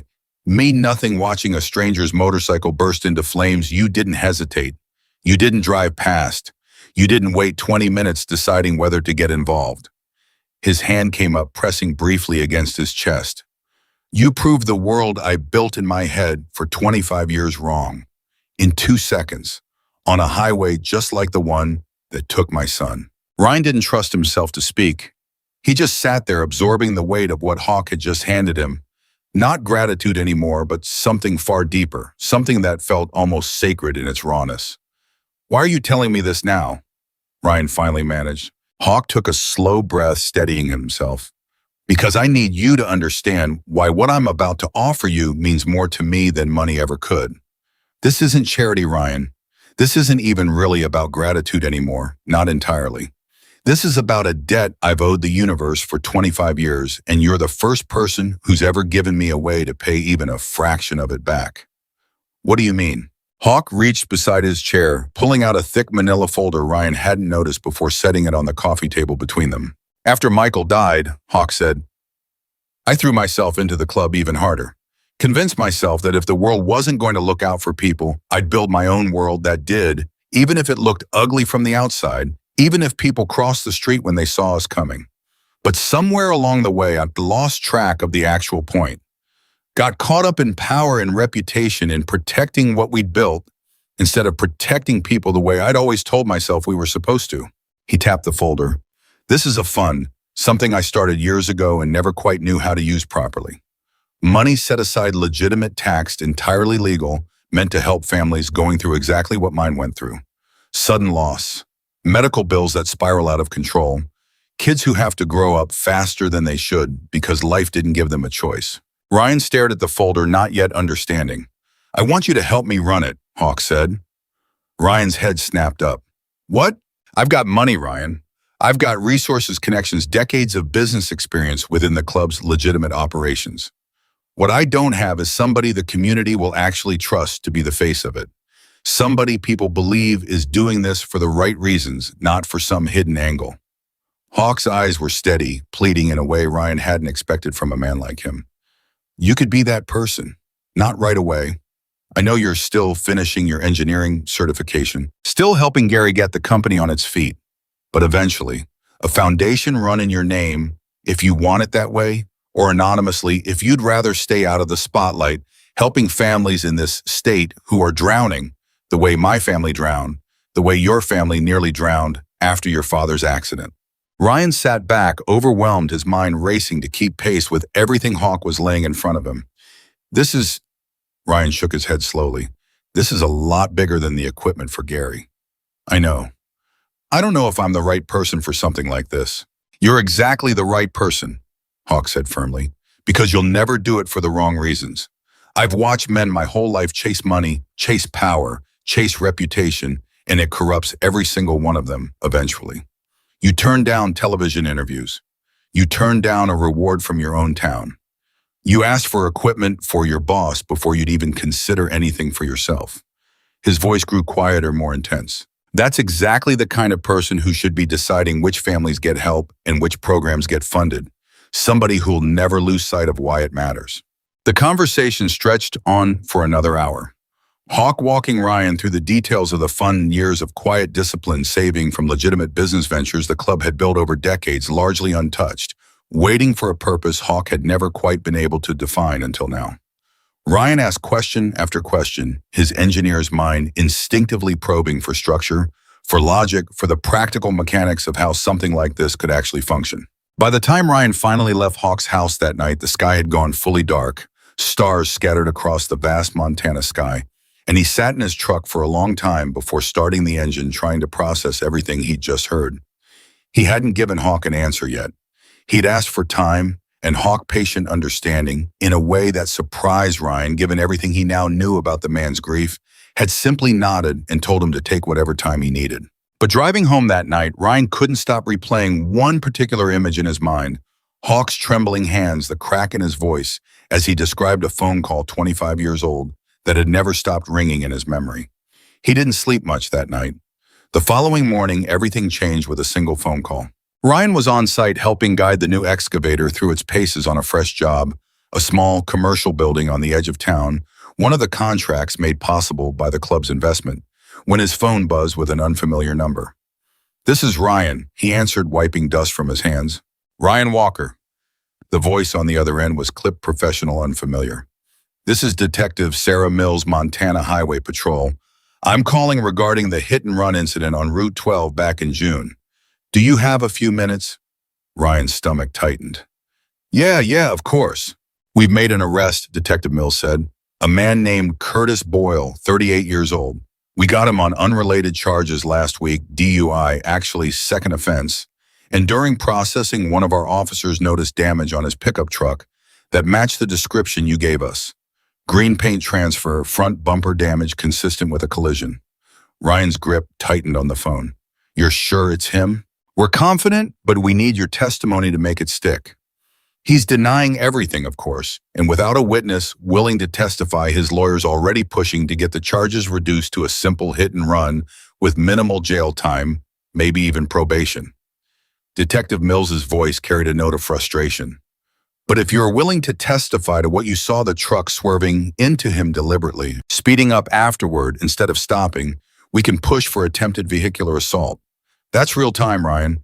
That's justice for what happened to Mr. Donovan." Ryan felt something hot and sharp rise in his chest, in anger he hadn't fully allowed himself to feel until this moment. "I'll testify, whatever you need." "There's something else you should know," the detective continued, her voice growing more careful. "Curtis Boyle has a history with motorcycle clubs. Not the Hells Angels specifically, but he's had run-ins before a rival club situation a few years back that turned violent. We're looking into whether this was random or whether he specifically targeted Mr. Donovan because of the patch he was wearing." Ryan's blood ran cold. "You think this was intentional because he's a biker?" "We're investigating that angle, yes. If it's confirmed, we're looking at a hate crime enhancement on top of the assault charges." Detective Mills paused. "I need to ask you something, Ryan, and I need you to think carefully before you answer. Since the accident, have you noticed anything unusual? Anyone following you, watching you, anything that felt threatening?" Ryan thought immediately of the motorcycles that had circled the edges of his life for weeks. But those had turned out to be Hawk's people, watching, investigating, ultimately protective, rather than threatening. "No," Ryan said slowly, "nothing like that." "Good. But I want you to stay alert, all right? If this was targeted and if Boyle has associates who aren't happy about his arrest, there's a small possibility they could try to intimidate witnesses. I don't say that to scare you. I say it because I want you prepared." Ryan's hand had gone white-knuckled around the phone by the time the call ended, his mind spinning with implications he hadn't considered before. This hadn't just been a random accident. Somebody had deliberately run Hawk off the road, possibly because of who he was, because of the patch on his back, because of exactly the kind of prejudice Hawk had spent the last hour telling Ryan he'd spent his whole life fighting against. He called Hawk immediately. "They caught him," Ryan said the moment Hawk picked up. "The driver. Detective just called me." There was a long silence on the other end of the line. "Curtis Boyle," Hawk finally said, his voice flat, controlled in a way that somehow felt more dangerous than if he'd shouted. "That name mean anything to you?" "No, should it?" "I know him," Hawk said grimly. "Or I know of him anyway. Rode with a rival club years back before they folded. Had a grudge against us that went back further than I care to explain over the phone." A pause, heavy and tense. "This wasn't an accident, Ryan." "That's what the detective thinks too. She said they are looking at a hate crime enhancement." Another long silence, and when Hawk spoke again, his voice had dropped even lower. Quieter, more controlled, the voice of a man forcing himself to stay calm through sheer will. "I need you to be careful," Hawk said. "Boyle's got people. Not many, not anymore, but enough that this could get complicated if they decide to make noise. The detective already warned me about that." "Good. Listen to her." Hawk's voice hardened. "And Ryan, don't take matters into your own hands if anything happens. Don't confront anybody. You call the police, you call me. And you let this play out the right way, through the courts, through legal channels. You understand. I understand. I mean it, son. I've seen too many good men make one bad decision when they're angry and pay for it the rest of their lives. You're not going to be one of them not over this. Ryan promised, though the anger sitting in his chest didn't fully dissipate. And over the following days, that anger only grew as the investigation unfolded, revealing layer after layer of a story far uglier than a simple road rage incident. Curtis Boyle, it turned out, had a documented history of targeting Hell's Angels, members going back nearly a decade vandalizing motorcycles following members home from bars, once even setting fire to a member's garage in an incident that had never been definitively pinned on him. His hatred for the club, prosecutors would later argue, stemmed from a violent falling out with his own former club years earlier, a grudge that had calcified into something far darker and more dangerous over time. The local news picked up the story within days, and this time Ryan couldn't avoid the attention even if he'd wanted to. Reporters called his phone constantly. A journalist from a regional paper showed up at the construction site uninvited, cornering him during a break. "Mr. Walker, can you comment on reports that this was a targeted hate crime against a motorcycle club member?" "I can't comment on an ongoing investigation," Ryan said, echoing the exact phrase Detective Mills had coached him to use before walking away as quickly as he could manage. The pressure mounted from every direction. His father worried, constantly checking the locks on the house twice each night, a habit Ryan hadn't seen from him since before the accident that had put him in a wheelchair. Gary insisted on walking Ryan to his truck after every shift, citing vague concerns about just being careful, though Ryan suspected Hawk had said something to him directly.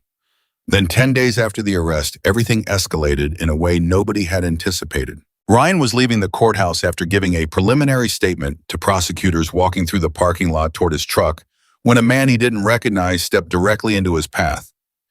"You're the kid who's testifying against Curtis," the man said. He was younger than Ryan expected, maybe 30, with a shaved head and a nervous, aggressive energy that immediately set Ryan on edge. "Excuse me," Ryan said, stepping back slightly. "Curtis is a good man, made one mistake, and now you're trying to send him away for years over it. Real hero, huh? Sticking your nose in something that had nothing to do with you." Ryan's pulse spiked, adrenaline flooding through him, but he forced himself to stay calm, remembering Hawk's warning. "I'm not looking for trouble. I saw what I saw, and I told the truth about it. That's all this is." "That's all this is," the man repeated, mocking, stepping closer. "You know what happens to witnesses who talk, kid. You think those bikers are going to protect you forever. You think, is there a problem here?" The voice came from behind Ryan, calm but carrying an unmistakable edge of authority, and Ryan turned to see two uniformed courthouse security officers approaching, drawn by the tension in the parking lot. The man's aggressive posture immediately deflated, and he took a step back, hands raised slightly. "No problem, just talking." "Sir, I'm going to need you to leave the premises," one of the officers said firmly. The man shot Ryan one last hard look before turning and walking quickly toward the street, disappearing around the corner before Ryan could even process what had just happened. His hands were shaking as he finally made it to his truck, and he sat there for several long minutes before he trusted himself to drive. He called Detective Mills the moment he got home. "He didn't threaten you directly?" she asked once Ryan had recounted the incident. "Not directly, but it felt like a threat." "I believe you. Unfortunately, without an explicit threat on record, there's not much we can charge him with beyond a trespassing warning, which security already handled." Her voice grew serious. "But this confirms what we suspected. Boyle's got people willing to intimidate witnesses.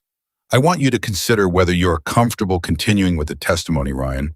Nobody would blame you if you—" "I'm not backing out," Ryan said immediately, firmly. There was a pause on the other end.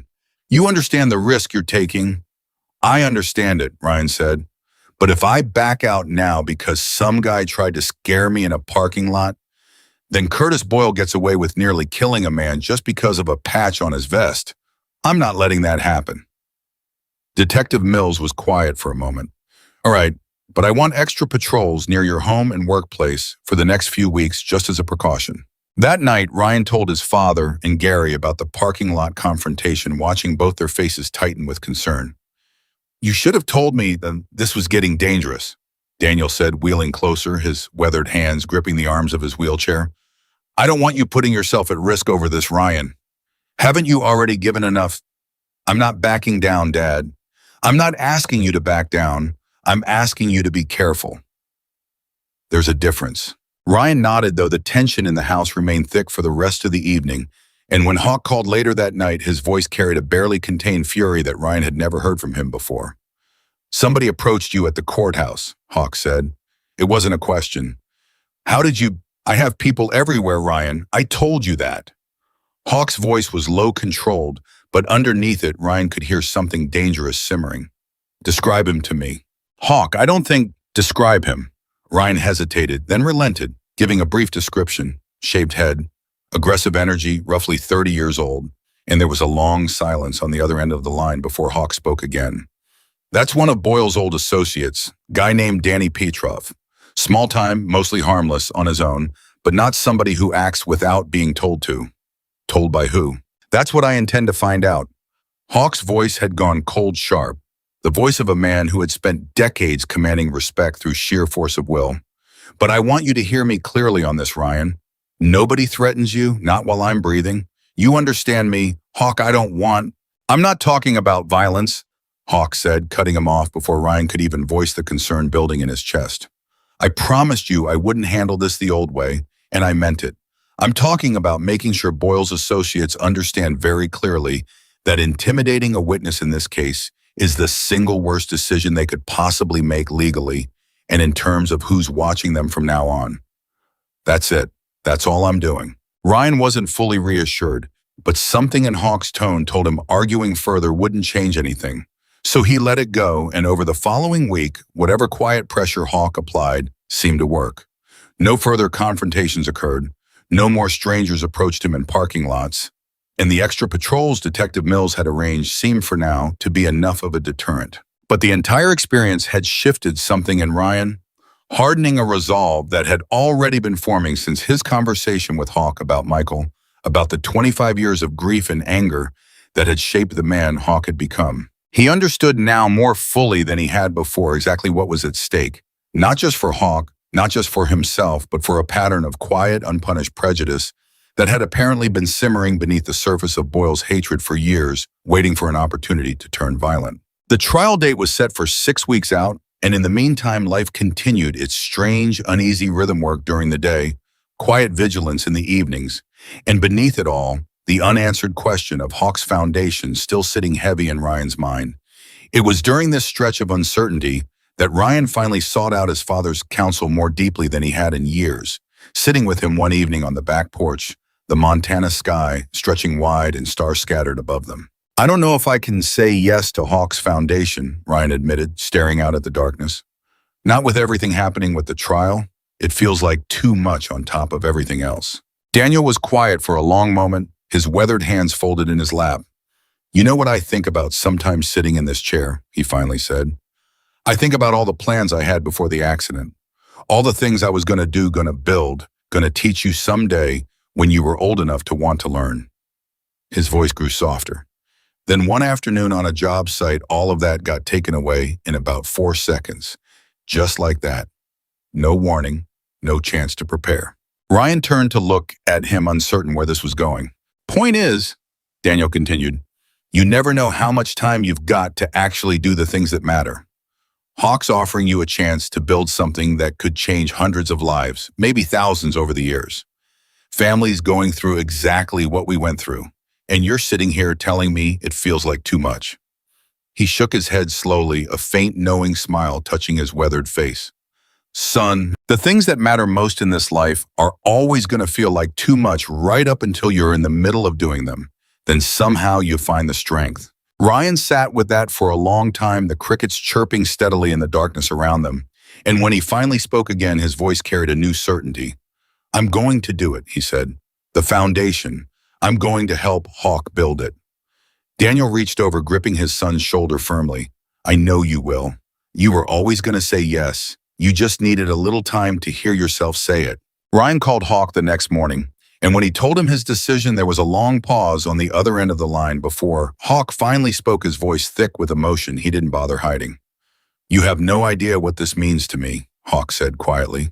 I think I might Ryan said, thinking of Michael of 25 years of grief, transformed finally into something that might actually help somebody else avoid the same devastating loss. They spent the following weeks working out the foundation structure between Ryan's shifts at the construction site and preparations for the upcoming trial meetings with lawyers, discussions about which families in the region needed help. Most urgently, careful planning that gave Ryan's naturally organized mind something productive to focus on amid the underlying tension of the case against Curtis Boyle. But just as things seemed to be settling into a manageable rhythm, 3 days before the trial was set to begin, Ryan's phone rang late at night, waking him from a restless sleep. It was Detective Mills, her voice tight with urgency. "Ryan, I need you to stay calm, but I need to tell you something important right away." Ryan sat up immediately, his heart already pounding. "What happened?" "Curtis Boyle made bail this afternoon. His lawyer got a judge to approve release pending trial." A pause heavy with implication. "And about 2 hours ago, we got a report that his truck was seen parked near your father's house." The room seemed to tilt around Ryan, ice flooding through his veins. "Is my dad?" "Your father's fine as far as we know, but Ryan, I need you to listen very carefully to what I'm about to tell you, because the next 72 hours are going to determine everything that happens in this case, and possibly everything that happens to your family." "Ryan, are you listening to me?" Ryan was already moving, the phone pressed to his ear, yanking a shirt over his head with his free hand. "I'm listening. I'm on my way to my dad's right now. I don't want you driving over there alone and confronting anybody," Detective Mills said, her voice sharp with warning. "I've got a patrol car en route to the house right now. I need you to let them get there first." "That's my father, Detective. I'm not sitting here waiting." "Ryan." He hung up before she could finish, grabbing his keys off the counter, and within 90 seconds, he was in his truck tires spitting gravel as he tore out of his own driveway and onto the dark, empty highway toward his father's house. His hands were shaking on the wheel. Not from fear for himself, he didn't have room for that right now, but from a raw, primal terror that gripped him at the thought of his father alone in that house, unable to run, unable to defend himself the way he once could have. He called his father's phone. It rang 4 times before Daniel picked up, voice groggy with sleep. "Ryan, it's the middle of the night. Dad, listen to me. Lock the doors. Lock every door and window right now. Don't open them for anybody except the police. You understand me? Not anybody." His father's voice sharpened instantly, all traces of sleep gone. "What's happening?" "Boyle made bail. His truck was seen near the house a couple hours ago. I'm 5 minutes out. Police are on their way too." "Ryan." His father's voice cracked, not with fear for himself, Ryan realized, but with fear for his son, racing down a dark highway toward whatever might be waiting. "Slow down, you hear me? Don't you dare wrap that truck around a tree, trying to get here faster." "I'm almost there, Dad." "Ryan Walker, I mean it." The line went quiet for a beat, and then Ryan heard something that made his blood run cold. His father's voice, no longer talking to him, but pulled away from the phone, sharp and alarmed. "Who's out there?" Dad, what's going on?" "Somebody's on the porch." "Ryan, I can see a shadow through the..." A pause, agonizingly long. "Hold on, Dad." The line stayed open, but Ryan could hear nothing now, except his father's ragged breathing and the distant, unmistakable creak of the front door hinge. Ryan floored the accelerator, his old truck screaming down the empty highway at a speed he'd never dared push it to, before his heart slamming against his ribs so hard it hurt, every worst-case scenario flooding his mind at once. "Dad, talk to me, Dad." Then faintly his father's voice again, and this time it carried something Ryan hadn't expected at all, confusion rather than terror. "Ryan, it's not him. It's not Boyle." "What? Who is it?" "It's..." A pause. "Ryan, there's about a dozen motorcycles parked outside my house right now." Ryan's foot eased slightly off the gas, disbelief momentarily cutting through the panic. "What?" "I think it's Hawk's people," Daniel said, voice still shaky but steadying. "There's a big fella out here, says his name's Preacher, says Hawk sent them the second he heard about the bail." Ryan arrived 4 minutes later, tires skidding into the driveway, and the sight that greeted him nearly buckled his knees with relief. A dozen motorcycles lined the street outside his father's house, engines silent now, their riders standing in a loose, watchful perimeter around the property. Preacher stood on the porch beside his father's wheelchair, arms crossed, scanning the darkness beyond the yard with the focused intensity of a man who took his responsibility seriously.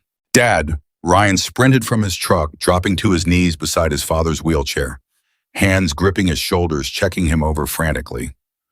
Are you okay? Did anybody? I'm fine, son. I'm fine. Daniel gripped Ryan's wrist, steadying him, his own composure returning now that his son was safely in front of him. Scared me half to death when I heard footsteps on the porch, but it was just these fellas checking the perimeter. Ryan looked up at Preacher, still catching his breath. How did you know? Hawks had eyes on Boyle's bail hearing since this morning, Preacher said. The second word came through that he'd made bail. Hawk had half the club rolling toward your father's place before the ink was even dry on the paperwork. We've been out here for almost an hour already. You should have called me. Hawk didn't want to worry you until we knew there was actually something to worry about, Preacher said. Figured you had enough on your plate without imagining worst-case scenarios for an hour straight. A patrol car finally pulled up moments later, red and blue lights washing silently over the scene, and a young officer stepped out visibly startled by the sight of a dozen bikers standing guard around the property. Everything all right here? The officer asked, hand instinctively hovering near his belt. Everything's fine, Officer, Daniel said calmly. These men are here protecting my family. Nothing to worry about. The officer looked between the bikers and Daniel's steady expression, clearly uncertain how to process the scene, but after a brief radio check with Detective Mills confirming the situation, he relaxed slightly, agreeing to remain parked outside for the rest of the night as an additional precaution. Ryan sat with his father on the porch long after the officers had settled into his car, the bikers maintaining their quiet watch at the edges of the property, and for the first time since Detective Mills's call, Ryan allowed himself to breathe properly. You scared me half to death, Ryan admitted, voice still unsteady. You scared me worse, Daniel countered, flying down that highway like a bat out of hell. I could hear the engine through the phone, Ryan. You're lucky you didn't wrap that truck around a fence post. I wasn't going to let anything happen to you. Daniel's expression softened, and he reached over, gripping his son's hand tightly. I know, son, I know, but you got to understand something. If something happened to you trying to protect me, that wouldn't be a victory. That would be the worst thing that could possibly happen. His voice thickened with emotion. You're the only family I've got left, Ryan. Don't you ever forget that. They sat in silence for a while after that, the cool night air settling around them, and eventually Preacher approached, crouching down to their level. Boyle's not going to try anything tonight, Preacher said. Word's already spreading that we're watching. Man's not stupid enough to make a move with this many eyes on him. What about tomorrow next week? Ryan asked. We'll have somebody nearby until the trial's over, Preacher said. Hawk's orders. Not obvious, not intimidating, just present, enough to make sure Boyle and whoever he's got left thinks twice. Ryan felt a swell of gratitude he didn't quite have words for, and when Hawk himself called an hour later, his voice tight with barely restrained fury, Ryan found himself in the strange position of trying to calm the older man down rather than the other way around. I should have seen this coming, Hawk said. I should have had somebody watching the second he made bail. You had somebody there within the hour, Ryan said. My dad's fine, Hawk. Nothing happened. Nothing happened this time. Hawk's voice was hard, controlled fury simmering just beneath the surface. Boyle's out there right now, Ryan, and he knows exactly where your father lives. That's not a coincidence. That's a message. So what do we do? There was a long pause on the line. We do this the right way, Hawk finally said, though Ryan could hear the effort it took him to say it. We let the system work. We keep your father protected. We keep you protected, and in 6 weeks we let a jury put that man away for what he actually did. Another pause. But I want you to know something, Ryan. If anything happens to you or your father before this trial, the system's not going to be fast enough for me. You understand, Hawk? I'm not talking about violence, Hawk said quickly. I promised you that, and I meant it. I'm talking about making sure the world knows exactly what kind of man Curtis Boyle is, exactly what he's capable of, before he ever gets the chance to hurt anybody else. There's more than one way to make sure justice actually happens. Ryan didn't fully understand what Hawk meant by that, but the conviction in the older man's voice left no room for doubt that he intended to follow through one way or another. The following weeks passed in a strange, tense rhythm. Ryan went to work each day, the construction site buzzing with the steady hum of the new equipment contracts, continuing to expand, new hires settling into their roles under Gary's careful management. But beneath the surface of normal life, A current of vigilance ran through everything. Bikers rotating, watched near his father's house, in shifts, subtle enough that most neighbors never even noticed. Detective Mills checking in twice a week with updates on the case, and Ryan himself constantly aware of his surroundings in a way he'd never had to be before. Curtis Boyle, for his part, seemed to retreat into a strange, sullen silence following the incident at the house. No further confrontations occurred. No more strangers approached Ryan in parking lots. Whatever message Hawk's people had sent that night, it appeared to have landed. Then 10 days before the trial, Detective Mills called with news that changed everything. "We found something," she said, her voice carrying an edge of controlled excitement. A witness came forward. Somebody who was at the bar Boyle drank it that afternoon before the accident. Heard him talking about it beforehand. Ryan's grip tightened on the phone. Talking about what exactly? About running one of those biker types off the road if he got the chance that day. Said it to a bartender who's willing to testify, plus 2 other patrons who overheard it. Detective Mills's voice grew firmer. "This isn't just physical evidence anymore, Ryan. This is premeditation. This is exactly the hate crime enhancement we were hoping to establish." Ryan felt something loosen in his chest for the first time in weeks. Not full relief, not yet, but the first genuine sense that justice might actually be within reach. He called Hawk immediately with the news, and the older man was quiet for a long moment on the other end of the line.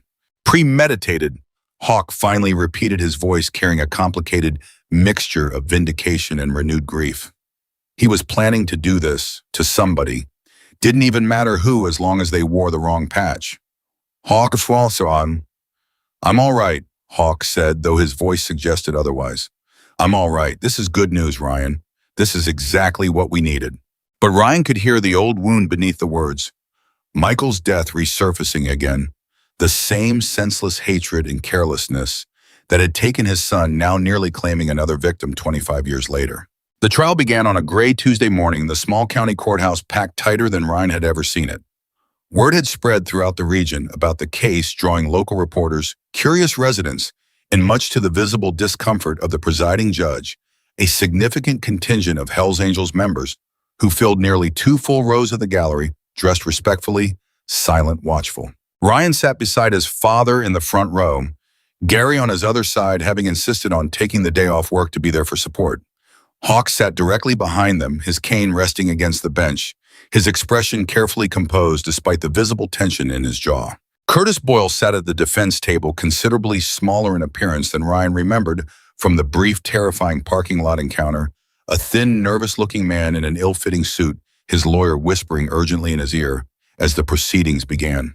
The prosecution's opening statement was methodical, laying out the timeline of events with clinical precision. The deliberate swerve, the acceleration afterward, the witness testimony about premeditation, the pattern of prior incidents targeting motorcycle club members that painted a damning picture of calculated hatred, rather than a simple moment of reckless anger. When Ryan was finally called to testify, his legs felt unsteady as he made his way to the witness stand. But the moment he settled into the seat and looked out at the courtroom, his father's steady gaze, Gary's supportive nod, Hawk's unwavering attention, something in him solidified.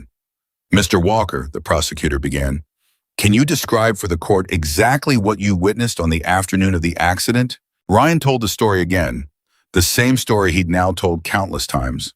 The horn, the swerve, the motorcycle sliding across the pavement, the pickup truck accelerating away instead of stopping. But this time, standing before a jury who held Curtis Boyle's future in their hands, every word carried weight he hadn't fully felt before. "And after you pulled Mr. Donovan to safety," the prosecutor continued, "what did you observe about the defendant's vehicle?" "It didn't slow down," Ryan said clearly. "It sped up. Whoever was driving wanted to get away as fast as possible." The defense attorney during cross-examination tried repeatedly to poke holes in Ryan's account, questioning the distance, the lighting conditions, the speed at which everything had happened, suggesting that perhaps Ryan's memory of events had been colored by the trauma of the situation. "Isn't it possible," the defense attorney pressed, "that in the chaos and adrenaline of the moment, you simply misjudged what you saw, that this was in fact a tragic accident rather than an intentional act?" Ryan met the attorney's eyes steadily. "I saw a truck deliberately cross into another vehicle's lane, make contact, and then accelerate away without stopping to help. I've relived that moment every single day since it happened. I know exactly what I saw. The defense attorney, sensing he wasn't going to shake Ryan's certainty, moved on, but the damage to his client's case had already been done, Ryan's calm, unwavering testimony standing in stark contrast to the growing mountain of evidence, suggesting premeditation. The trial stretched across 4 tense days, witness after witness, building an increasingly damning case. The bartender who'd overheard Boyle's threats beforehand, forensic evidence confirming the deliberate nature of the collision, character witnesses testifying to Boyle's documented history of harassment against motorcycle club members dating back years. Hawk did not testify.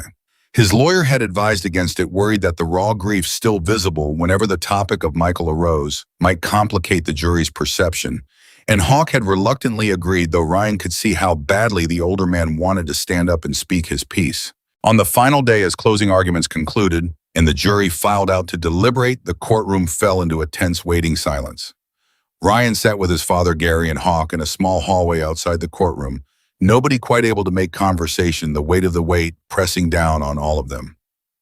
"How long do you think it'll take?" Ryan finally asked, breaking the silence. "Could be hours," Hawk said. "Could be days if they're being thorough." It took 6 hours. When the bailiff finally called them back into the courtroom, Ryan's heart pounded so hard he could feel it in his throat, his father's hand gripping his own tightly as they took their seats. The jury foreman stood and the judge asked the question that would determine everything. "On the charge of attempted vehicular assault with a hate crime enhancement, how do you find guilty?" The word landed like a physical weight lifting off Ryan's chest, and beside him, he heard his father's sharp intake of breath, felt Gary's hand clap firmly onto his shoulder.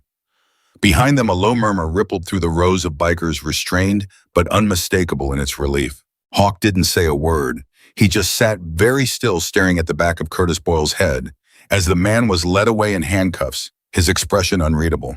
Though Ryan could see his jaw working silently, could see something wet gathering in the corner of his eyes that he refused to let fall in front of the courtroom. Outside the courthouse, reporters swarmed immediately, shouting questions, cameras flashing, and this time Ryan didn't try to avoid them entirely. He stopped briefly, long enough to make a single statement. "Justice was served today," Ryan said simply. "Not just for Mr. Donovan, but for everybody who's ever been targeted, just for who they are, what they wear, what group they belong to. Hate doesn't get to win, not today." He walked away before any follow-up questions could catch him, finding Hawk standing slightly apart from the crowd, staring off toward the horizon with an expression Ryan hadn't seen from him before, something that looked almost like peace mixed still with old unhealed grief. "You okay?" Ryan asked, approaching him carefully. Hawk was quiet for a long moment. "Michael would have been 42 years old this year," he finally said. "Would have had kids of his own probably. A whole life I never got to see." His voice caught slightly. "This doesn't bring him back, Ryan. I want you to know that. Nothing that happened today undoes what happened 25 years ago." "I know. But it means something," Hawk continued, his voice growing steadier. "It means the next kid who gets targeted because of a patch on his back, because of who he loves, because of the color of his skin. Whatever it might be, it means people are starting to understand that hatred doesn't get a free pass anymore. Not in this state, not while I am still breathing." He turned to look at Ryan directly. "And that's because of you. Because you stood up in that courtroom and told the truth, even after somebody tried to scare you out of it." Ryan didn't know how to respond to that, so he just nodded, and the two of them stood together in comfortable silence for a long moment before Preacher approached, informing them that the club had gathered nearby, waiting to hear the verdict. "They want to see you," Preacher told Ryan. "All of them. Been waiting all day." Ryan glanced at Hawk, uncertain. "See me?" Hawk's expression shifted into something warmer, almost mischievous, despite the emotional weight of the day. "Come on, son. There's something I've been wanting to show you for weeks now, and I figured today's as good a day as any." They drove together to a large open field on the outskirts of town, and as Ryan pulled in behind Hawk's car, his breath caught in his throat at the sight waiting for him. Motorcycles. Dozens of them. Far more than the 12 that had guarded his father's house that night. Far more than the handful who'd filled the courtroom gallery. This was the club's full regional membership engines. Silent riders standing in loose clusters, all of them turning to watch as Ryan stepped out of his truck. "What is this?" Ryan asked, glancing at Hawk.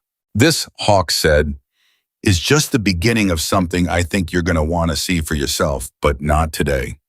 He clapped a hand on Ryan's shoulder, his eyes bright despite the exhaustion of the trial. Today, we celebrate. Tomorrow, I've got a surprise waiting that's going to change your whole town's perspective on what just happened here. Ryan opened his mouth to ask what he meant, but Preacher was already ushering him forward into the crowd of bikers who parted respectfully to let him through. Several of them reaching out to shake his hand, to clap him on the shoulder, murmuring words of gratitude and respect that left Ryan overwhelmed in a way he hadn't expected. An older biker with a long gray beard approached him directly, gripping his hand firmly. "You don't know what you did today, kid. 25 years we've watched Hawk carry that grief around like a stone in his chest. Today's the first day I've seen that stone get a little lighter." Ryan felt his throat tighten, unable to find adequate words, and he simply nodded, accepting the gratitude with the same quiet humility that had defined every step of this journey since the moment he'd sprinted into oncoming traffic without a second thought. As the sun began to set over the field, casting long golden light across the gathered crowd, Hawk climbed onto the back of a nearby flatbed truck, raising a hand for quiet. 25 years ago, Hawk began, his voice carrying clearly across the silent crowd. "I lost my son because a stranger decided his own comfort mattered more than a dying boy's life. I built a wall around myself after that, told myself the world was full of people who'd do the same given the chance." He paused, his eyes finding Ryan's in the crowd. This kid tore that wall down in about 2 seconds flat on the side of a highway for a man he'd never met. The crowd remained silent, respectful, hanging on every word. Today, a jury told Curtis Boyle that hatred doesn't get a free pass in this state, that you can't target somebody just because of the colors they wear, the group they belong to, and expect to walk away clean. Hawk's voice grew stronger, more resolute. But justice in a courtroom is only half the story. The other half happens in moments like this, when a stranger chooses courage over comfort, when a community chooses to stand together instead of turning away. His eyes swept across the crowd. "Tomorrow, I want every single one of you here back in Ryan's town, because I've got something planned that I think this community needs to see. Something that shows them exactly who we are, beyond the patches and the reputation." A murmur of anticipation rippled through the crowd, and Ryan felt a fresh wave of nervous curiosity building in his chest, unsure exactly what Hawk had planned, but sensing from the weight of the older man's words that it would be something far bigger than anything that had come before. That night, driving home with his father, Ryan found himself unable to shake the anticipation building steadily in his chest. "You have any idea what he's planning?" Daniel asked. "None at all," Ryan admitted. "But knowing Hawk, it's going to be something the whole town remembers for a long time." He had no idea just how right he was. The following morning arrived clear and bright. The Montana sky stretched wide and blue over the small town that had, over the past several months, become the unlikely center of the story that had captured attention far beyond its own borders. Ryan woke early, restless with anticipation, and by the time he arrived at the construction site for his usual shift, he could already sense something different in the air. A stillness, a quiet expectancy that seemed to hang over the entire town. "You hear anything yet?" Gary asked, meeting him at the equipment yard, his own expression carrying a mixture of curiosity and nervous excitement. "Nothing," Ryan said. "Hawk said I'd know when the time came." They didn't have to wait long. Around 10 in the morning, a low rumble began building in the distance, faint at first, easy to dismiss as distant thunder or passing trucks on the highway, but growing steadily louder, more distinct, until it became unmistakable. Engines, dozens of them, then hundreds. Workers across the construction site stopped what they were doing, turning toward the sound, and within minutes, people began emerging from shops and homes throughout the small downtown area, drawn by the same growing rumble that seemed to be shaking the very air itself. Ryan's heart began pounding as he made his way toward the main street, Gary close behind him, and what he saw when he arrived stole the breath from his lungs entirely. Motorcycles. As far as the eye could see, stretching down the highway in perfect disciplined formation. Engines roaring in unified thunder that echoed off the surrounding hills. Hundreds of them, more than Ryan had ever imagined existed within a single chapter, all moving in careful, deliberate procession toward the heart of town. The streets filled rapidly with residents drawn from their homes and businesses, confusion and apprehension evident on many faces as the seemingly endless line of motorcycles continued rolling into view. A few police cars appeared, officers standing beside their vehicles, watching warily but making no move to intervene, clearly having been given advance notice of what was coming. And there at the very front of the formation, unmistakable even from a distance, rode Hawk himself, legs still healing, but sitting tall and proud atop his own motorcycle, leading his entire regional chapter into the small Montana town that had become over the past several months, inextricably linked to his own story of grief, transformed into something unexpected. The procession came to a slow, coordinated stop in the center of town, engines idling in a low, steady rumble that seemed to vibrate through the ground itself, and for a long, suspended moment, nobody moved. The residents stood frozen on the sidewalks, uncertain and watchful.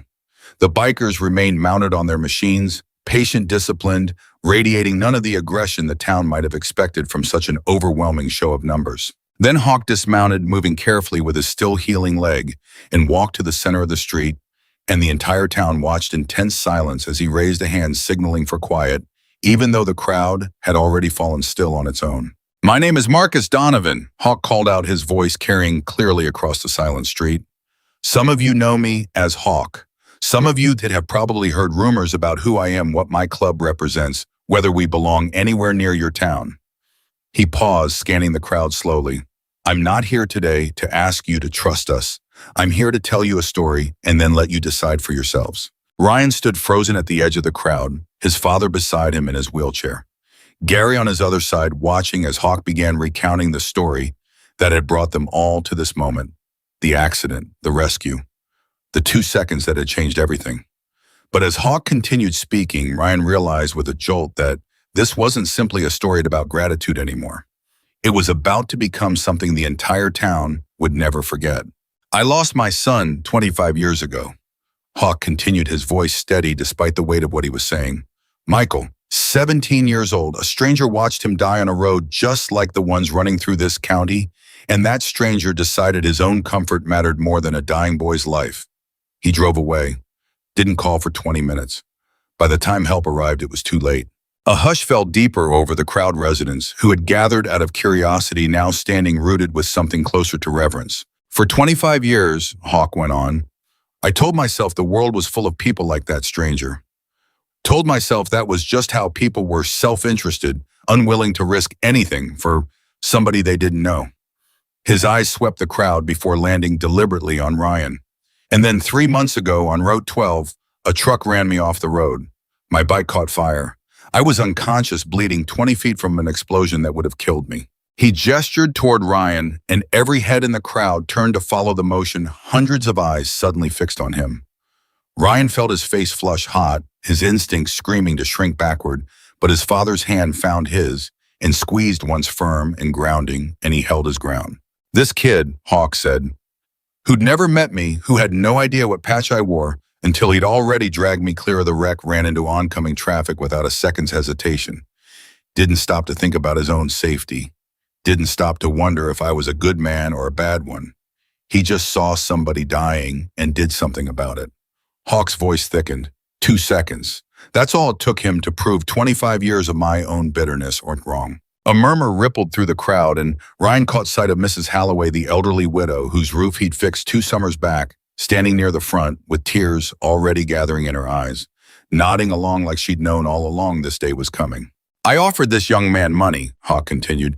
"He turned it down. I offered him fame, a spotlight, every television interview he could ever want. He turned that down too. You know what he asked for instead?" Hawk paused, letting the silence stretch. "He asked me to help his boss, a man named Gary Fenn, who spent 20 years building an honest company in this town and never once had the resources to grow it the way it deserved." Gary, standing beside Ryan, went rigid with surprise, clearly not having expected to be called out in front of the entire town. "That equipment humming away at Fenn Construction right now," Hawk said. "The new hires, the expanded contracts that happened because this kid thought about somebody else before he thought about himself. Every single time." He shook his head slowly, something raw crossing his weathered face. "And when Curtis Boyle tried to intimidate him into silence during the trial that just put that man behind bars, for what he did to me, Ryan didn't back down. He testified. He told the truth, knowing full well what it might cost him." The crowd's attention had shifted, now a collective understanding dawning across dozens of faces at once. This wasn't simply a motorcycle club rolling into town to say thank you. This was something the community itself had been circling without fully realizing it, a reckoning with assumptions many of them hadn't even known they were carrying. I know what some of you have thought watching us ride through your town these past few months, Hawk said.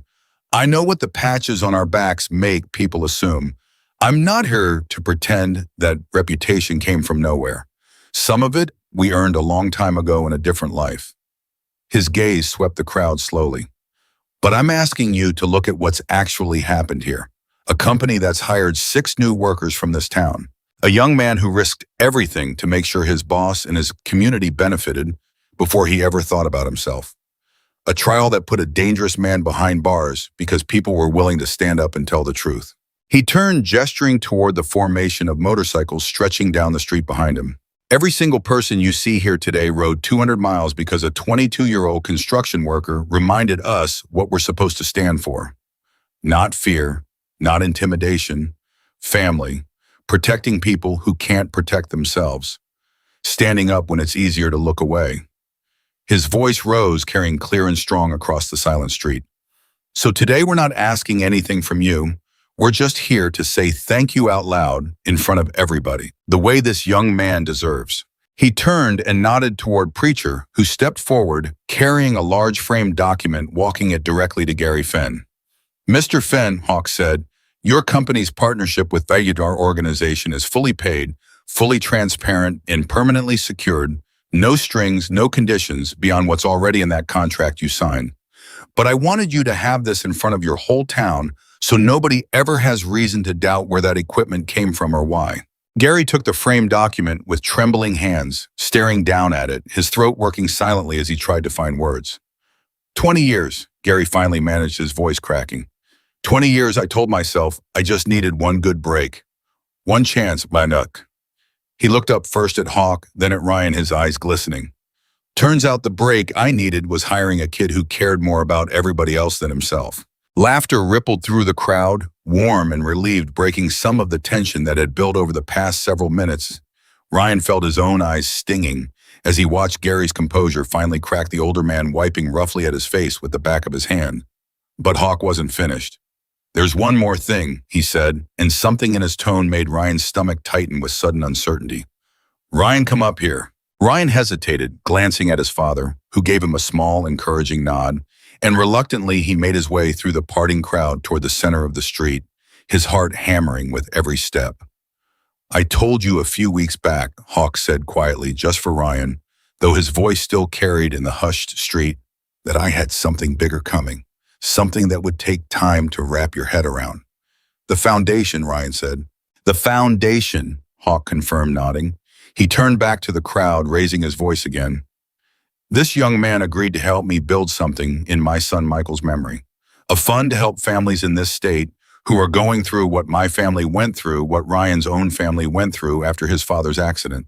Sudden loss. Medical bills that spiral out of control faster than anybody can keep up with. Kids forced to grow up faster than they should because life didn't give them a choice.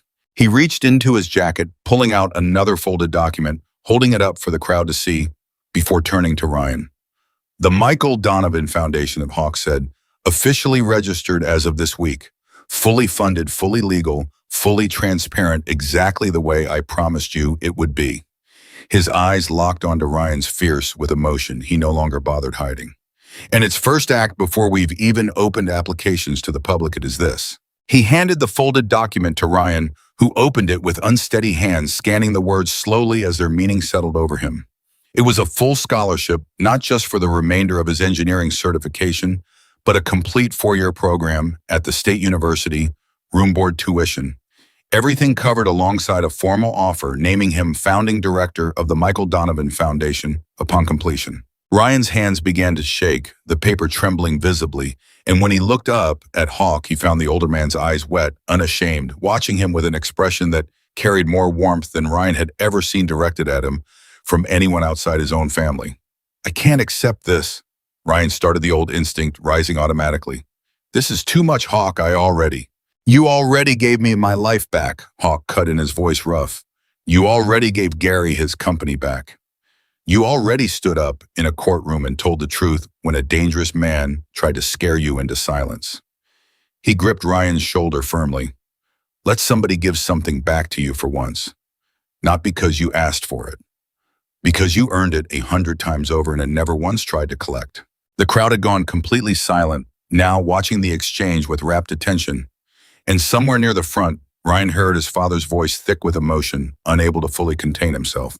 "Take it, son." Ryan looked out at the crowd, at his father, tears streaming freely down his weathered face. At Gary, still clutching the framed contract to his chest. At Mrs. Halloway and Danny Ruiz and dozens of other faces he recognized from years of quiet, unnoticed kindness scattered across this small town. And something in his chest finally broke open the years of careful, deliberate invisibility, giving way to something he could no longer hold back. "Okay," Ryan said, voice cracking. "Okay, I'll take it." The crowd erupted into applause, and behind them, as if on cue, hundreds of motorcycle engines roared to life simultaneously. Not a threat, not intimidation, but something that sounded in that moment unmistakably like celebration. The sound rolled across the valley in waves echoing off the surrounding hills, and Ryan stood in the center of it all. Overwhelmed, his father's hand finding his own again, Gary's arm wrapping around his shoulders. Hawk standing beside him with a hand still resting firmly on his back. It was, Ryan would think later, the loudest silence had ever been broken in that small Montana town. The celebration stretched well into the afternoon, the street closing off to traffic as impromptu tables appeared. Local restaurants donating food, residents mingling cautiously at first, and then with growing warmth among the bikers who had only hours earlier seemed like an intimidating unknown, rolling into their community. Ryan found himself pulled in a dozen directions at once. Reporters he now spoke to freely, neighbors shaking his hand, Trevor clapping him on the back so hard he nearly stumbled, laughing the whole time about how he'd called it. Hadn't he said Ryan was going to end up famous? "I didn't want to be famous," Ryan told Hishima, though he was smiling now, something looser and lighter in his chest than he'd felt in years. "Don't matter what you wanted, man," Trevor said, grinning. "Sometimes the world just decides for you." Amid the celebration, Ryan found a quiet moment to pull his father aside, wheeling him slightly apart from the crowd toward the shade of an old oak tree at the edge of the street. "You okay?" Ryan asked, crouching down to his father's level. Daniel's eyes were still wet, but his smile was wide, unguarded in a way Ryan hadn't seen in years. "I'm better than okay, son. I'm watching everything I ever hoped for you come true right in front of my own eyes." He reached out, cupping Ryan's face in his weathered hands. "Your mother would be so proud of you. I hope you know that." "I think about her a lot," Ryan admitted quietly. "Especially lately. Everything Hawk said about her, about doing the right thing, even when it's scary, that's exactly what she used to tell me." "She'd have loved this town, seeing what I've always known," Daniel said, "that you're the finest thing either of us ever helped put into this world." Ryan felt his throat tighten, and he pulled his father into a careful hug, mindful of the wheelchair, holding him close for a long moment, while the celebration continued around them, distant and warm.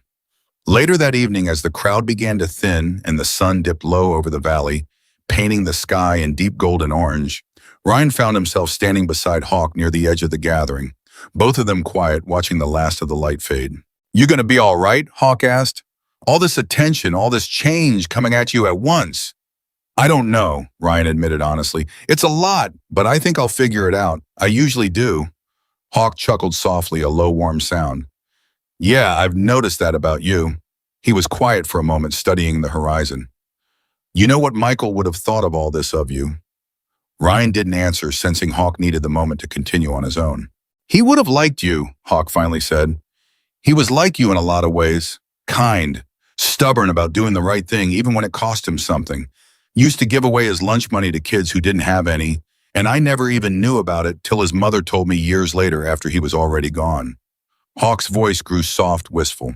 "I like to think somehow, some way, he'd be proud that his name's attached to something that's going to help kids just like him. Kids who deserve a chance the world doesn't always give them. I'll make sure the foundation does right by his memory," Ryan said. "I promise you that." Hawk turned to look at him, something profoundly grateful passing across his weathered face. "I know you will, son. That's exactly why I trusted you with it in the first place."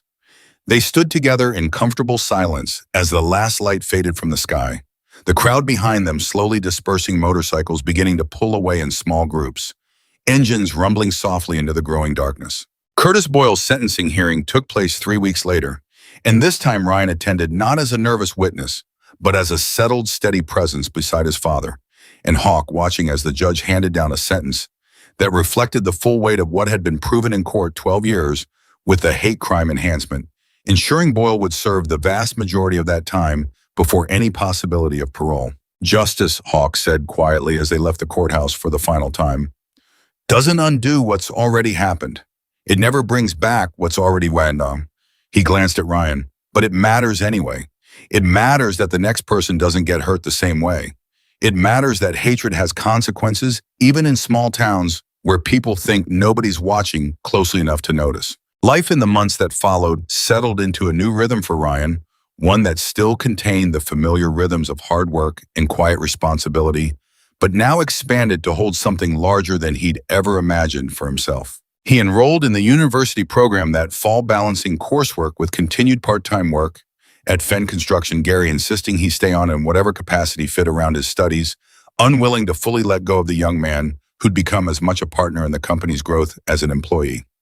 You'll always have a place here, Gary told him. Foundation or no foundation, degree or no degree. This company doesn't exist without what you did, and I don't forget things like that.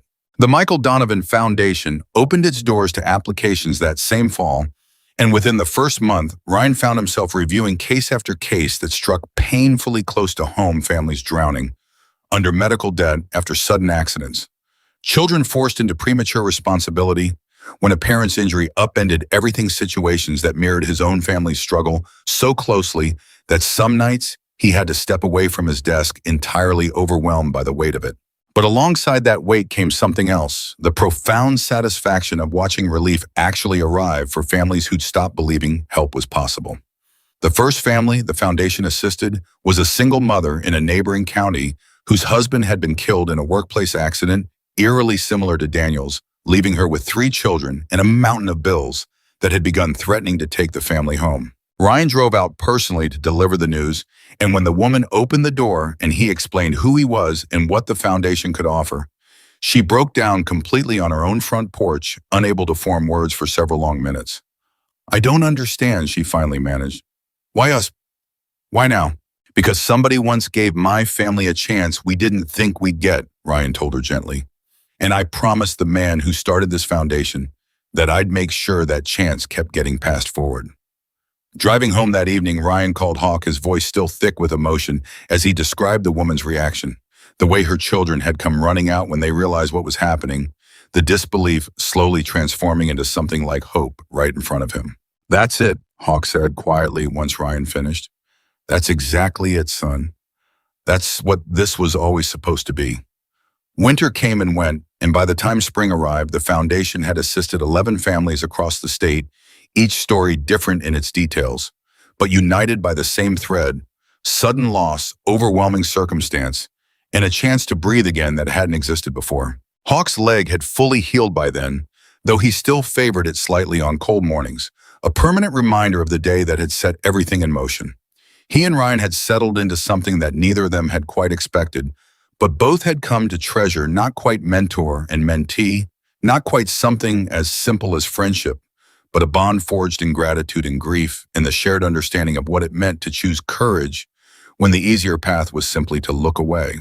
They met for coffee most weeks now at the same Copper Kettle Diner, where their story had truly begun, and it was during one of these quiet mornings, nearly a year after the accident on Route 12, that Hawk finally said the words that would stay with Ryan for the rest of his life. I've been thinking a lot lately, Hawk said, stirring his coffee slowly, about the kind of man you turned out to be. Ryan smiled faintly. Should I be worried? No. Hawk shook his head, his expression growing serious, contemplative. I've watched a lot of people in my life, Ryan. Watched who they were when nobody was looking and who they pretended to be when the cameras came on. His eyes met Ryan's steadily. Most people become good because somebody's watching, because there's a reward waiting or a reputation to protect or consequences to avoid if they don't. It's rare, genuinely rare, to find somebody who was already good long before anybody knew their name.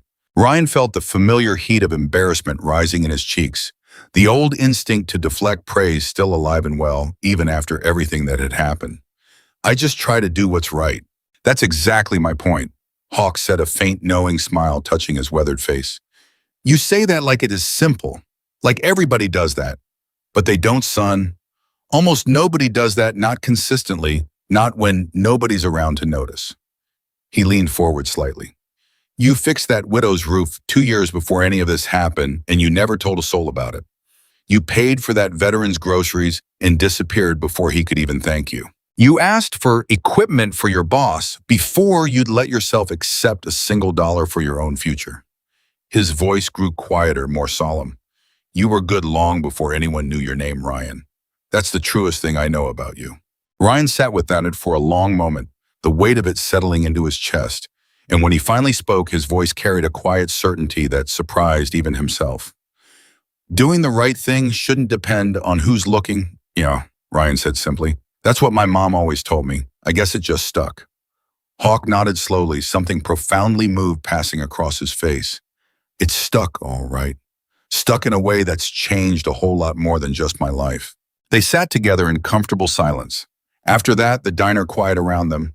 The same waitress who'd served them coffee on that very first meeting, now smiling warmly from behind the counter, recognizing them both as regulars, now part of the rhythm of this small, unremarkable place that had somehow become the setting for something far larger than either of them could have anticipated that scorching summer afternoon. Ryan continued his studies through that year and into the next, graduating, eventually with the engineering certification that had once felt impossibly out of reach, walking across a stage in a cap and gown, while his father watched from the front row, tears streaming freely down his face, no longer even trying to hide them. Gary sat beside him, having closed the construction site early that day specifically to attend, and behind them in a section reserved specifically for the occasion, sat nearly 30 members of the Hells Angels, including Hawk himself, all of them cheering loud enough to draw curious glances from the rest of the graduating class's families. Ryan Walker, the dean announced, and as Ryan crossed the stage to accept his diploma, he caught sight of his father's face in the crowd, pride and love, and years of quiet sacrifice all visible at once, etched into every line of his weathered features. And he felt in that single moment that everything the past 2 years had cost him in exhaustion and uncertainty had been worth every second of it. Fenn Construction, by that point, had grown into the largest employer in the county, outside of the school district itself. Gary's decades of patient, honest business practice finally given the resources to flourish the way he had always dreamed it could. Ryan stepped fully into his role as operations director shortly after graduation, bringing his engineering knowledge to bear on projects that continued expanding across the region, creating jobs, building infrastructure, and steadily transforming the small town that had once seemed destined to slowly fade the way so many rural communities had before it. The Michael Donovan Foundation, meanwhile, had grown beyond anything Hawk or Ryan had initially imagined, expanding its reach across 3 states, assisting over 200 families by the foundation's second anniversary, each case reviewed personally by Ryan himself, who insisted on maintaining that connection, even as the organization's administrative demands grew increasingly complex. You could hire somebody to handle the applications, Hawk told him once, watching Ryan pore over case files late into the evening at the foundation's small office. You don't have to read every single one yourself. I want to, Ryan said simply. Every family in these files reminds me why we started this. I don't ever want to lose sight of that. Hawk had simply that nodded, understanding completely, because he'd known from the very beginning, from that first meeting at the Copper Kettle Diner, watching a young man ask for equipment for his boss before considering a single thing for himself, that Ryan Walker was never going to be the kind of person who let success change the fundamental core of who he was. It was nearly 3 years after the accident on Route 12 when Hawk showed up unannounced at the Fenn Construction offices one afternoon, finding Ryan bent over blueprints for a new community center.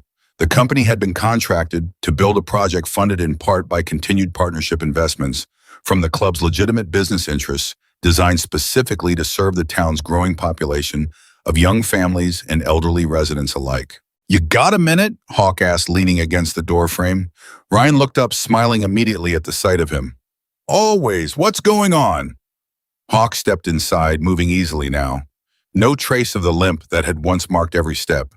He settled into the chair across from Ryan's desk, studying him for a long moment before speaking. I wanted to tell you something, Hawk said.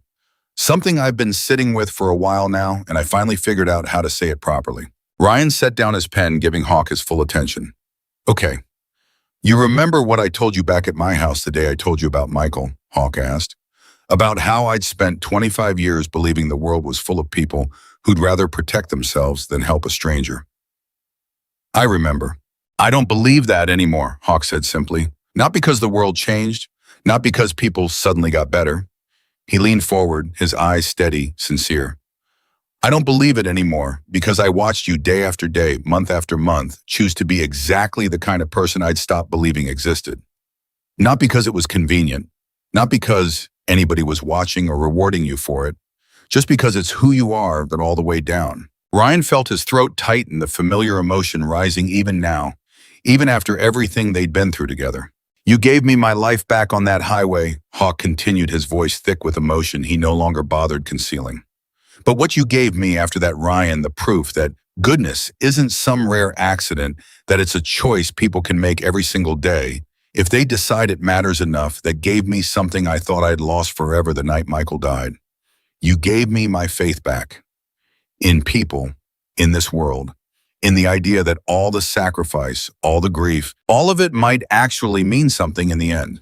The office fell into a heavy, meaningful silence, both men sitting with the weight of everything that had unfolded since that scorching summer afternoon on Route 12. The fire, the rescue, the trial, the foundation, the slow, steady transformation of a small Montana town that had learned through one young man's quiet courage to look past assumptions and see people for who they actually were.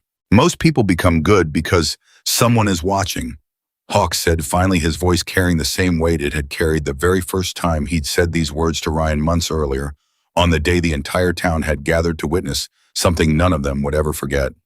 You were good long before anyone knew your name. Ryan met his eyes steady and certain, the same quiet conviction that had carried him through every choice since that day on the highway settling firmly into his voice as he answered. Doing the right thing shouldn't depend on who's looking. Outside the office window, the sound of construction continued. Steadily, hammers, machinery, the low hum of a town rebuilding itself into something stronger than it had been before. Brick by brick, contract by contract, family by family, lifted through a foundation born from grief and transformed into hope. Somewhere across 3 states, families who had once stared down impossible bills and impossible loss were sitting a little easier tonight, breathing a little freer, because 2 seconds on an empty highway had proven that courage still existed in a world that too often forgot to expect it. Ryan Walker never set out to become anybody's hero. He never wanted the cameras, the headlines, the attention that had followed him relentlessly since the day he sprinted into oncoming traffic without a single thought for his own safety. He simply refused in that single instant, and in every instant since, to let another human being suffer when he had the power to do something about it. And in the end, that was the whole story, not a tale of extraordinary circumstance, but of ordinary decency chosen again and again in a world that had nearly forgotten it was possible. Real heroes don't wait to be recognized. They simply act, and the world sooner or later always finds a way to notice.